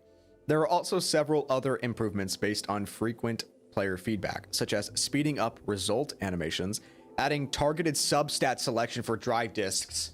Oh, finally. And merging combat damage numbers. Oh, okay, so that's what that meant. The damage number compilation thing, that's what that meant. Merging it instead of like, you know how like the anomaly team right now makes it just an explosion of like 7 million numbers. It will condense it all into one big number, I guess. I wonder if that's going to be a setting that you can turn on and off, or if that's just going to like be there by default. Oh, you answered it. It's toggleable. Okay, sick. These kinds of optimizations will gradually be rolled out in upcoming versions. The combat damage number merging feature is definitely something that's needed. I often use they're literally talking about it here. I often use an anomaly team in battles, and so many numbers pop up on the screen that I can't even see the total damage. Sometimes they even block the enemy's movements, so I end up having to just turn off the damage numbers entirely. I did do that. Taking that into consideration, I think it's fair to say that in version 2.5, we'll be trying to address this issue once and for all, so that players, including Mr. Google, can see their combat damage numbers much more clearly. It does feel like I've asked just about everything I could. Mr. Y, everything that I could to Mr. Y and the team. I can really sense your dedication and thoughtful consideration towards Zenless Zone Zero's overall direction. From what we've discussed, story, gameplay, map design, and combat interactions, it's clear you've put a lot of thought into all of it. Yes, I completely agree with what Mr. Google mentioned earlier about the sense of purpose. While our team doesn't necessarily use that exact term internally, the idea behind it is the same. How to keep players engaged and enjoying the game over the long term, right?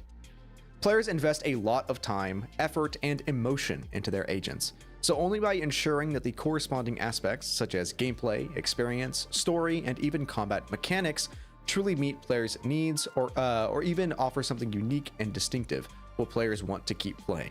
This is a question we've been thinking about for the long term. Every time I come in all fired up, ready to ask tough questions, but Mr. Y's sincerity always makes it hard for me to come across as harsh when I actually ask them. Yeah, that's what I was saying. The bro was actually asking like good ass questions earlier, like when it first started, when he's like, yo, what's up with the creator? And then they're just like, oh yeah, you'll be seeing the creator's true intentions next update. It's like, what? Okay. I'm just saying, when players sometimes raise sharp questions at the core, it's really because we want the games we love to keep getting better. After hearing everything Mr. Y shared today, I feel much more reassured as a player too. Like I said before, we're always willing to make progress and embrace change, right? And in the end, we creators are also players ourselves. Zenless Zone Zero is a project filled with the team's passion, which we can clearly see, by the way, and the things we want to express, but more importantly, it's a game. So we always strive to make the experience better and more enjoyable before presenting it to everyone. This developer face-to-face session happens to come at a point where the second season has reached a certain stage of progress, so we wanted to take this opportunity to share with everyone some of the adjustments and content we're currently working on. We also hope that once these updates officially roll out, everyone will be satisfied with them. Yes, then we'll be looking forward to seeing how things turn out, to see whether that sense of purpose you mentioned earlier will truly be reflected in future versions as you described. We'll do our best, and of course, we also welcome everyone's ongoing feedback and oversight. Without all of your support along the way, Zenless Zone Zero wouldn't be where it is today. So to everyone watching, please continue sharing your thoughts and feedback with us. I'll head back and keep gathering everyone's feedback. Time to start preparing my questions for next time. I think Mr. Google can go at his own pace then. That's all for this episode. We'll let Mr. Y get back to work now. Thank you all for watching. We'll see you next time when we get the chance. Bye bye. Holy moly. Holy moly. Dude, that was so good. That was legitimately such a good dev talk, man. They asked all of the great questions and they answered it for real. They answered it for real. Can you share the link for the doc? Yes. Can I share this link? Truck, are you in the chat still? The link that you shared in the translation chat that we have, that I put in the server, am I able to send that one, or is it like a separate link that you posted on like Reddit? Because I know that you guys posted it like on Reddit everywhere.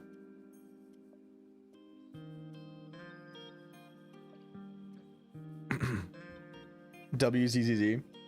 Yeah, very much so. WZZZ. Do you see why you guys need to actually fill out the surveys, by the way? Now, if you see this and then don't fill out the next survey that you get sent to your email, hey, what are you doing? What are you doing? Okay, you know what we need to put in the feedback? You know what we absolutely need to put in the feedback? There's a couple things. One, on the lore side, they need to bring back some of the events that had lore importance that's not currently a permanent event. For example, a Camellia Golden Week. That was such a good event. And while it wasn't like crazy important to lore, which, well, at the time it was, right? Because that's where we learned that like the whole like AI thing with whatever. I want them to like bring those back. And then the second one on the meta side, yes, what Red said, drive disk loadouts. I feel like we've been asking for that in every single Hoyo game, right? Like literally every single Hoyo game. I feel like this is the first chance that we actually have a shot at it. If everyone puts in drive disk loadouts in the feedback, eventually I think we'll get it. And I'm being so for real. Zenless could be the first Hoyo game to actually put in drive disk loadouts. Because yeah. Builds are so diverse. They really are. Specifically in this game. So yeah, we should make like a list of like the most important things that we want to put in the feedback. This should motivate everyone to think about what they want added to the game and put it in the feedback.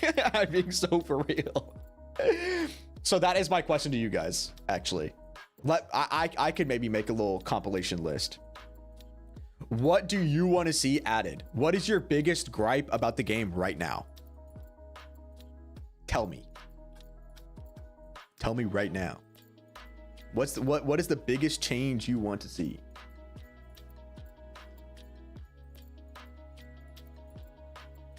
Does Wuwa have echo loadouts? I don't know. I don't play Wuwa, so I would not know. Almost all of the quality of life I asked on the survey has mostly been addressed. See, that is the W right there. Give Venus a unique NPC model? Oh, you mean like an updated like quality model? My biggest gripe is the defense class. Okay, drive disk loadouts. I'm seeing that. Yeah, the defense class, that's a big thing to bring up as well. I'm trying to include old characters into the story, which they did talk about.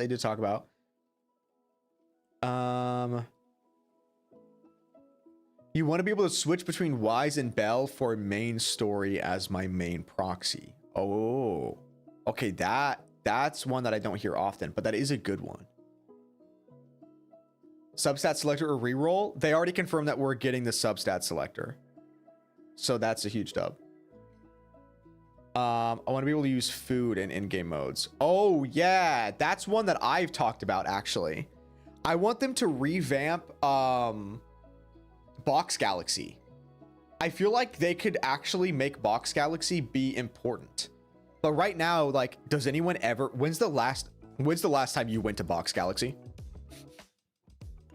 Like actually, when is the last time you went to Box Galaxy? Probably 1.3.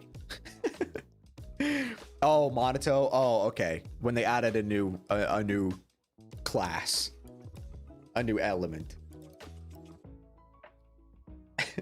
Red. He said 1.32. That's been so long. Yeah. I feel like if they do actually, like, it's a great point for them. I don't know if it'd be like a new currency, but being able to craft, like, or maybe if they implement 5-star, like new 5-star Wingens that are like free to play 5-star Wingens, that would be pretty like nice.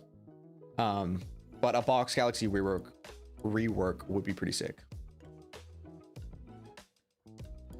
Lost Void pre-route selection. This way we didn't need to look at the map too often. Oh, like choose the, oh, okay. That is an interesting one. Yeah. I like that. We get to see the cutscenes, but not replay the whole quest for seemingly no reason. Yeah,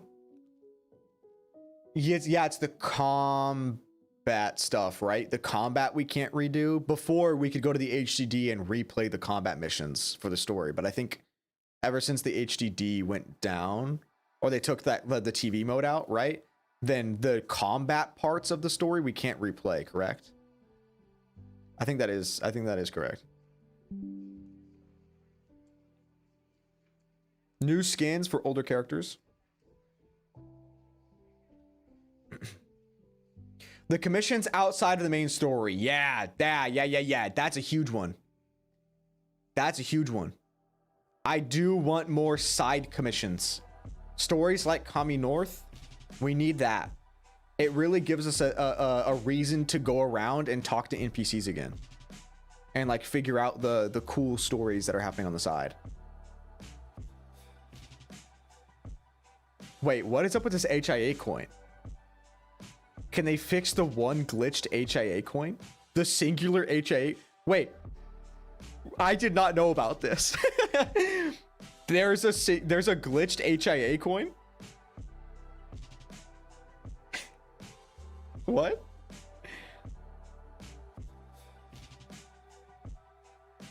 It's a bonus coin? Oh, after you turn in everything, there's a leftover coin. Oh, I see. Yeah, I would say it's just like a souvenir. It's a souvenir coin. That way you can still have one. Like Oculi? Oh, is there always like an extra Oculi thing too? I think you're right. Yeah, 101% completion. Yeah, exactly. Me eating coin. Okay, now I know you guys not a lot. I didn't read everyone's like feedback on what they said they want fixed, but I will go back. I will write them down. I do actually want to make like a little list of your guys' feedback thing. Although I do have a little selfish personal question. What kind of arcade games would you want added? What are some type of arcade games that you would look forward to them finally adding to the to Godfinger?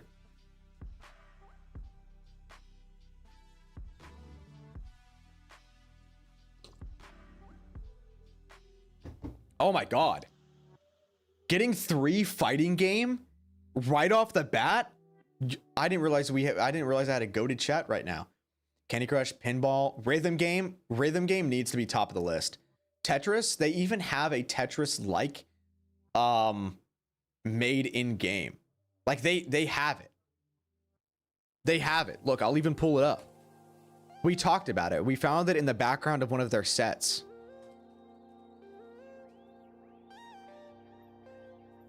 Right? Oh, not shorts. What am I looking for? Which one was it?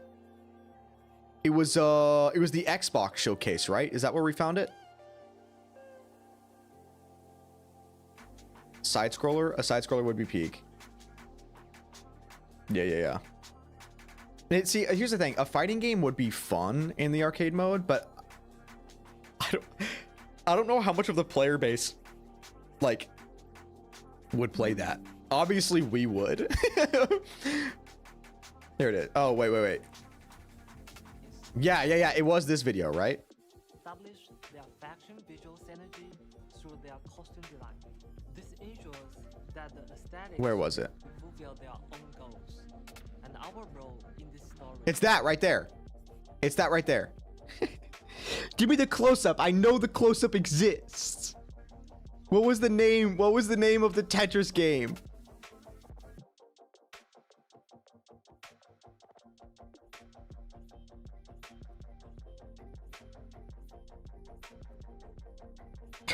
It's right there. Was it at the very beginning?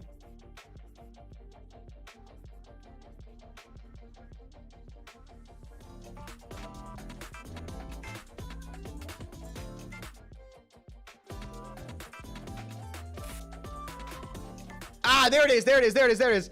There it is. Okay, Zenless in-game Tetris. It's right there. It's called Stack.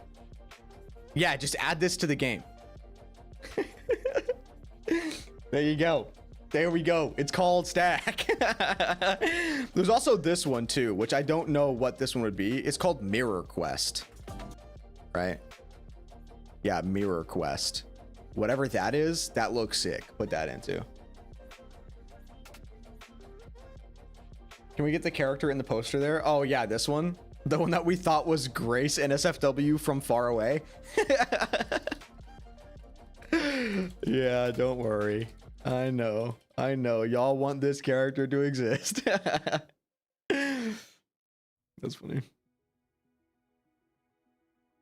Bootleg Space Invaders. Yeah, there you go. Oh, Mahjong table and Wi-Fi has to be there for a reason. Would love to see a Mahjong minigame. That would be sick. I agree. That would be really cool. Bang Boo Kart. Okay, well that needs to be an event. That shouldn't be an arcade game. That should be like a full-on event. But Bang Boo Kart needs to happen for sure.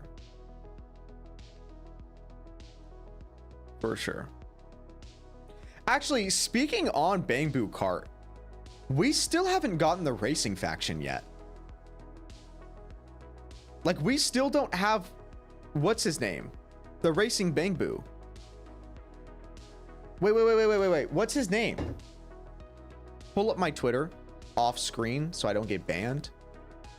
What was the Bang Boo's name? For the racing faction? Oh yeah, was it literally just Racer Boo? Was it actually just Racer Boo?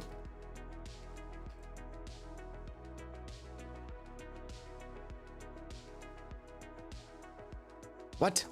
Why can't I find it?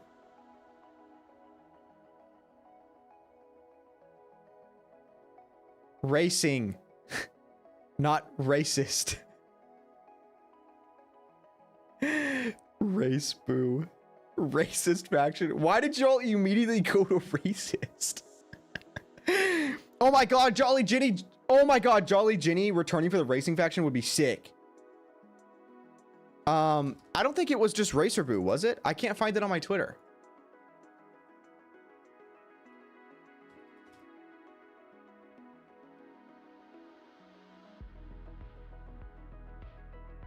I know I tweeted about it before. I can't find it. Unless it's just a web version of it being buggy. Hold on, let me try searching on my phone. Racing faction? Well, there's a racing Bang Boo.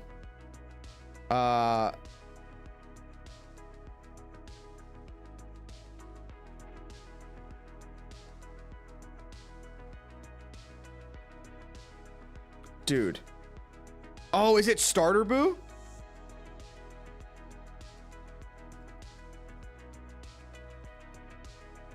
Yes, yeah. Yeah, good job. Good job, guys. Yes. That's right. Starter Boo. Good job. Good job. I'm proud of you. I'm proud of you. Yes. Holy moly. Starter Boo. That's the one. Yeah. So we should get at some point. Oh, is this still the... There it is.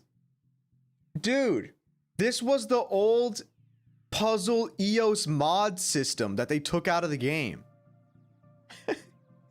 How old is this screen? This is from the second beta? This is from the second beta, I believe. Yeah. This is when they still had the EOS mod system in the game, which was really sick. I'm still curious on why they took that out. Puzzle EOS mod? Yeah, so like here you could use the little puzzle pieces. You could buy like puzzle piece looking things, and when you went into the modify EOS screen, it was like a 3x3 block, or maybe it was a 4x4, I don't remember, but it was a block, right? And you could fit different puzzle pieces in there, and they were basically like permanent buffs that you would have in combat.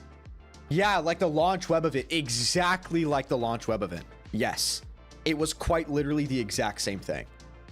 Yes. But there was different rarities of the mods, and the higher the rarity, the more like the more space it took. So you'd have to like pick and choose. Resident Evil inventory kind of stuff. Yeah, exactly like that. So it was pretty sick, but they took it out of the game. So Bang Boo might be scrapped. It'll be for event reward in future. I mean, I would like to see an actual racing faction, and then Starter Boo can come in. But yeah, it could just be that Starter Boo's like gone for now. Did I forget about Susie? No, I didn't forget about Susie. I even talked about that they need to rework Box Galaxy. That is Susie, right? Susie? Box Galaxy? Yeah. That's Susie. Racist Boo lost media. No! Stop with the racist Boo! No! No. I don't even remember what Starter Boo did. Well, to be fair, Bang Boo worked differently back then. So I don't know. We'll have to see. 3.2 trust. 3.2 specifically. Okay, Donker, I'm holding you to that. If we get the racing faction in 3.2, I will give you a character. Clip it and ship it, baby. Clip it and ship it. How differently? So the chain attack, well, one, they didn't really like attack that often. And whenever you had like a chain attack thing, you had to start with the Bang Boo. If you didn't start the chain attack with the Bang Boo, then you wouldn't be able to use the Bang Boo at any point in the chain attack, which was really interesting. Although I don't remember if that was beta 1 or beta 2. I think it was beta 1. I think it was beta 1, actually. Beta 2, they let you choose it, like how it is now, I think. So maybe I'm mistaken, but might be too early. But what kind of region do you think would get we might get introduced in 3.0? I saw a lot of people talking about that we might go to the and actually this is from Timely Idhari, I think, on Twitter. I saw a lot of people agreeing with it. Oh, I forgot the name of it. The Faunus Quarters? I think that's what it was. The Faunus Quarters. Because there's like a lot of construction happening out there now. And so maybe we might like go over there or something. Or we might just go more into like the actual throne quarter. Because technically, Wi-Fi is like in the throne quarter or whatever. But more specifically, like actually throne quarter. Real talk, is Sarah dying before 3.0 in 3.0? You killed Isolda, so I want to brace myself. I I didn't kill Isolde, dude. Stop saying that. I'm not gonna take the blame for Isolde getting absolutely melted like the Wicked Witch of the West, bro. That is not my fault. No, it was not. You kinda did. No, I didn't. Not even close. Oh, it was you? No, it wasn't me. It wasn't. No, I don't think Sarah, I do not think Sarah is dying before 3.0. Nor do I think she will die in 3.0. Why'd you kill Isolde? Actually, you need to ask Magus that, okay? Because Magus is the one who actually killed Isolde. Knife to the heart. All right. You want to put that? You want to put the blame on somebody? Put the blame on Magus. 3.3. Prepare the casket.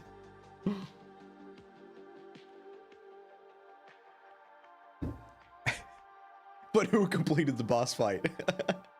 Yeah, who almost died in the boss fight? Me. I honestly, I should have just let myself die in the boss fight, because apparently there was like a little like there's like a cutscene or a dialogue thing or something, and then you would like stand back up or something like that. Oh goodness. When do you guys think we're going out of Eridu? You think 4.0? You think 3.0 might lead into the Dark Wall stuff? And then 4.0 is when we like leave Eridu? Start exploring the rest of the world? Or do you think that's more of like an in-game thing? You think that's more of like a 5.0 type thing? If the moon counts, then 3.0? I don't think we're going to the moon in 3.0. I think the moon would come after exploring, getting outside of Eridu. Oh, yeah, the Oni tribe. I'd love to explore the Oni stuff. An underwater thing would be sick too. When do they go to the moon? We go to the moon in 7.0, obviously. The 7 Void Hunters.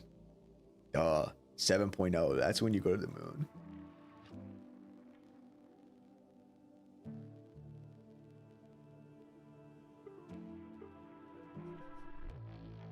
.0 Dark Wall, and all 7 Void Hunters are revealed, or just 1 Void Hunter each or a .0 patch. Yeah, I know we talked about the fact that they might have been holding off on the whatchamacallit, the Lost Void like story expansion, because they're like redoing the gameplay. But knowing that Ray has the files on the original Void Hunters, like she has them, she's read them, she knows it, she knows them. I want it. I need Ray to tell me now. By the way, I just realized they didn't mention Ray in that, did they? I know they brought up Venus, and that is goated.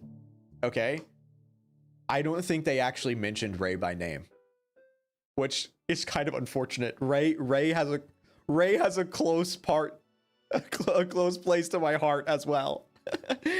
So I would like Ray to be seen a little bit more as well, please. How are Thyrans made? Ooh. When humans and animals really like each other. No, unfortunately, we don't know, actually. We don't know. I would still love to have Thyran lore expansion, because I don't think we actually know if they existed before Hollows or if it was like a after thing of Hollows. I'm assuming they just existed. I think that's like the common idea, is that they just existed in this world for now. Until we actually get a deeper expansion on Thyran lore, that's what I'm sticking with for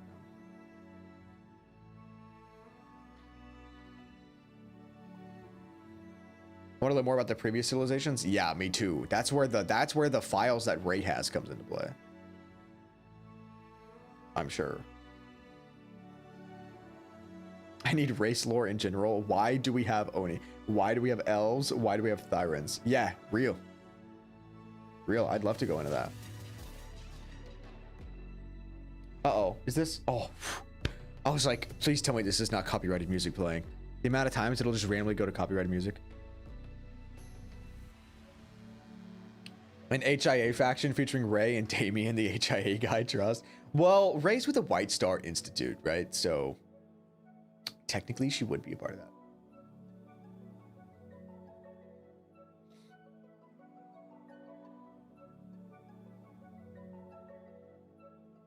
Yeah, it could be ether-based mutation. We just don't know yet, right? I would like to go into the Oni stuff. The Oni thing, I have been very, very curious on the Oni situation ever since we got that trailer. Because that was such... Okay, I'm not going to pull up my reaction. But I feel like I'm pretty sure when I was watching that, I had whiplash. Because I had no idea that that's where Yanagi's trailer was going to go. Yanagi being the one to deal with the Oni faction came so far out of left field. I was like, hello? Yeah, and then the whole blood transfusion thing too. That's so insane.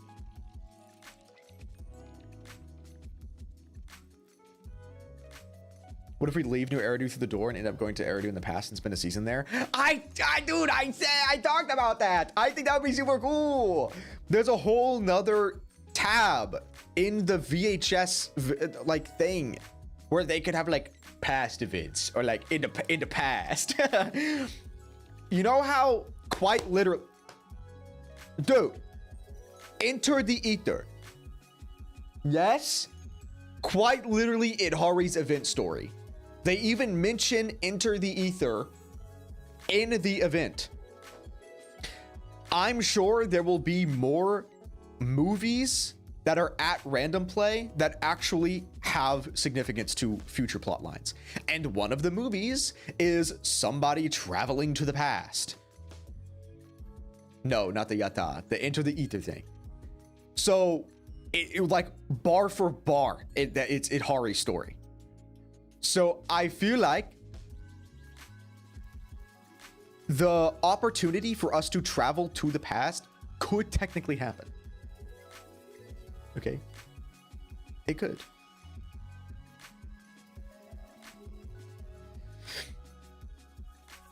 They can so play with time travel easily because of it. Door side, that'd be cool. I mean, yeah, they've already said in lore that it distorts time. So like, absolutely. It's such an easy way to do it. Actor/actress faction. Yeah, Monica playable. Win.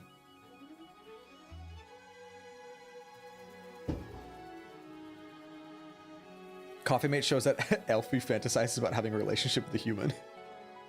Are you bringing this up?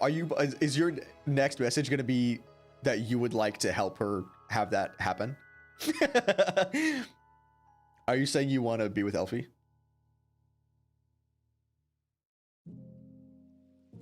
Are you going to do the paper please event this stream? No, not this stream. I didn't expect this stream to be popping off as much as it is. And I also did not expect ZZZ official to show up in chat.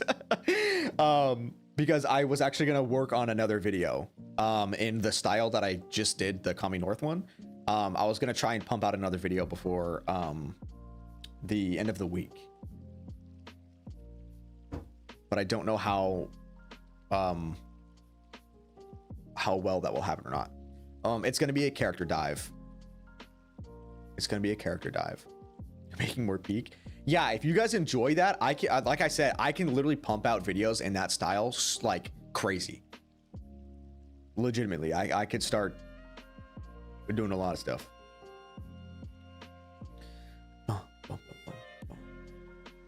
Going back in time gives ZZZ the reason to introduce 5-star Billy. Imagine we get him at his peak form. I've still been debating on if I want the Outer Ring to be the Outer Ring Billy to be S-rank Billy, or if I want like a Starlight Knight Billy to be S-rank Billy. I think I want Starlight Knight just because we already have so many Outer Ring factions, but like I get it. I get it. Seeing like having Billy in his prime would be pretty sick.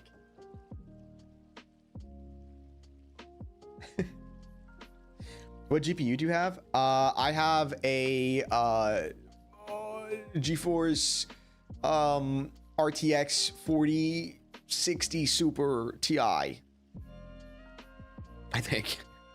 Here, let me get the actual thing for you.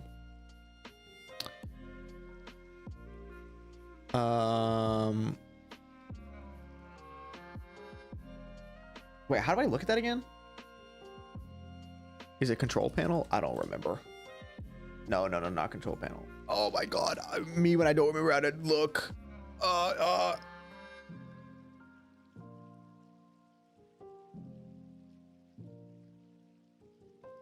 I'm pretty sure it's a 4060 Ti. System? No, that shows me my... Oh wait, does it show it there? No, that shows my processor.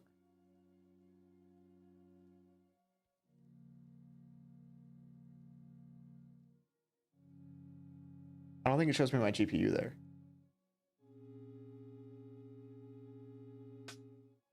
Oh yeah, you're right. I think it can be seen. Can it be seen in Task Manager? I think you're right, actually. Yeah. 4070 Ti Super. That's what it is. RTX 4070 Ti Super. That's what I got. That's what I got. 3 more minutes, guys? Wait, 3 more minutes for what? 3 more minutes for what?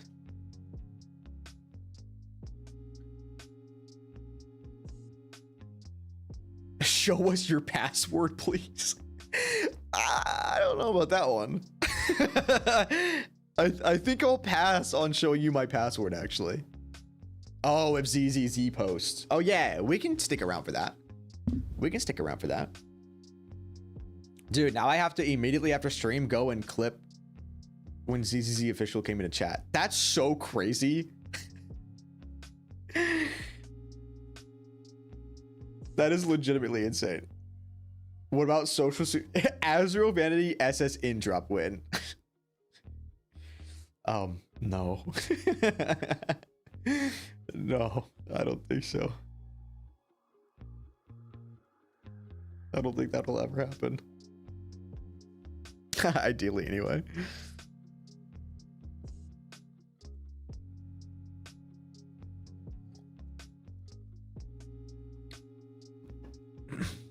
Insane as lore drop credit card number. Oh yeah, so speaking of the lore, I was saying I was gonna do character dives. What character do you want? I was gonna do probably either Orphe or Trigger as the one that I was working on. But I'm curious if there's like a specific character or I guess, yeah, NPC that you want. Trigger. Seth, Orphe. Trigger, because she came out first. Magus. Orphe and Magus, I feel like would be combined. Which is why I think I was going to do Orphe. Just because I do really like Orphe and Magus' story. It's legitimately, like, it's very unique in terms of character interactions. Inky. Rain? Oh, that's 3 of you guys saying Rain. You want to do another back-to-back video on NPCs? That's crazy.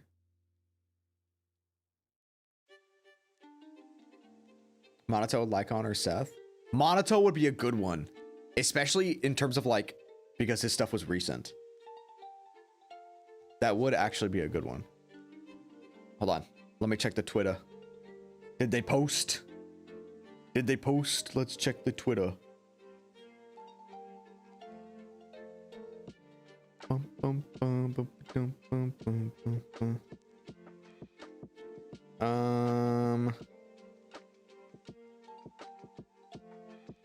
don't think they did. No, nothing? No, nothing, nada? Damien, when you get... Don't worry. I will have the Damien. I will have the Damien video.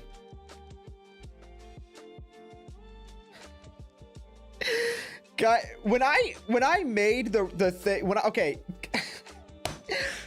so many of you. I put the tweet out of the eye. It looks like the eye is in the sky, right? The eye is in the cloud of the art for the update.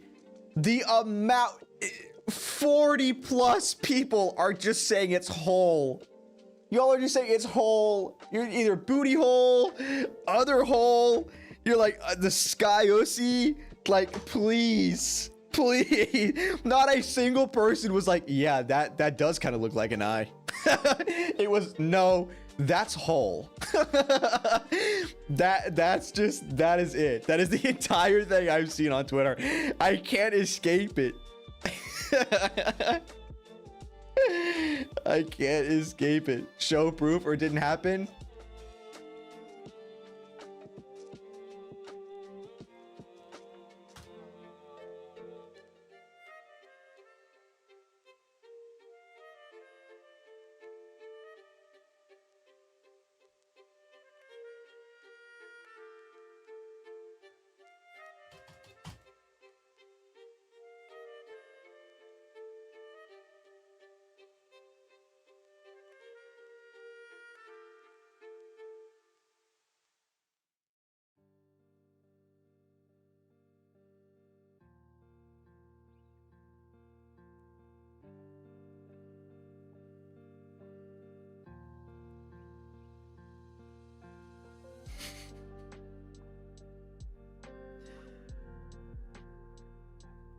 There's more. There's more. There's more.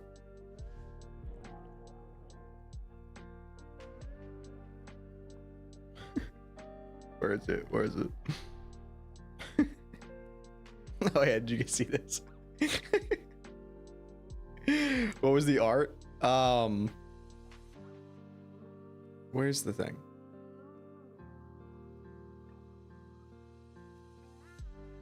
Oh, did you guys see this? Look at this. I'm sending this in the chat. This is peak. This is actually peak. Here it is. This is the, like, it's so odd, like, it's so weird. Oh, you can't even see the full art. There you go. It's this. It's just really weird, right? It has them off on the side, like, not even, like, it's just weirdly, and then hole in the middle. Which, by the way, there's like the little shadows of like there's like shadows underneath here of what looks like rib cage type stuff. You know what I mean? Like anyway, it looks like an eyeball. So that's it. That's what it was in reference to. Yeah, it feels weirdly spaced. It does. It really does. But hey, apparently the 2.4, I'm gonna have to make a thumbnail for that later tonight as well, because apparently the 2.4 update stream is gonna go crazy. So we're gonna have a watch party for that, right? Like I don't even think I need to say anymore that we're gonna be having a watch party for that kind of stuff, because obviously we are going to be having a watch party for that type of stuff. So yeah, we will be having a watch party for 2.4, and we'll see what type of incredible lore drops they're going to be giving us during that dev stream, since they said they're going to be talking about the sword, the Qingming sword, the creator, Xinguang, etc. So wow, a watch party. I'm so shocked. Yeah, I know, we do. I'm also so shocked. Okay, I am unfortunately going to have to end stream here, because I do want to go work on that video. But tomorrow we're gonna be doing the event. We can just like chat. I know you guys said the event is like 10 minutes long. That's fine. Okay. We'll be doing the yeah, we're gonna be raiding. Don't leave. We're gonna raid someone. Don't leave. Yeah, we'll be doing the event tomorrow, and then we can just like yap or do something. We can make a bingo card, actually. That's a great idea. Dude. Yeah, well, we can like make a bingo card for the update stream. Because every update stream we do the thing now, where if you guys get a bingo in the update, then I'll gift 5 subs on both YouTube and Twitch. Okay, let's see who we're gonna raid today. Who are we raiding today? Who is live? Dude, this is gonna be the craziest bingo card, by the way. Like, actually, craziest bingo card. We gotta come up with the craziest shit. Age? Okay, I have 3 people I can raid. There's a lot of people that are streaming. Okay, so chat, you choose. Who are we raiding? Age, Comfy, or Saf? You choose. Who are we going to? I think Age is doing the Amphorius finale, Comfy is playing Pokemon, and Saf is playing Zenless.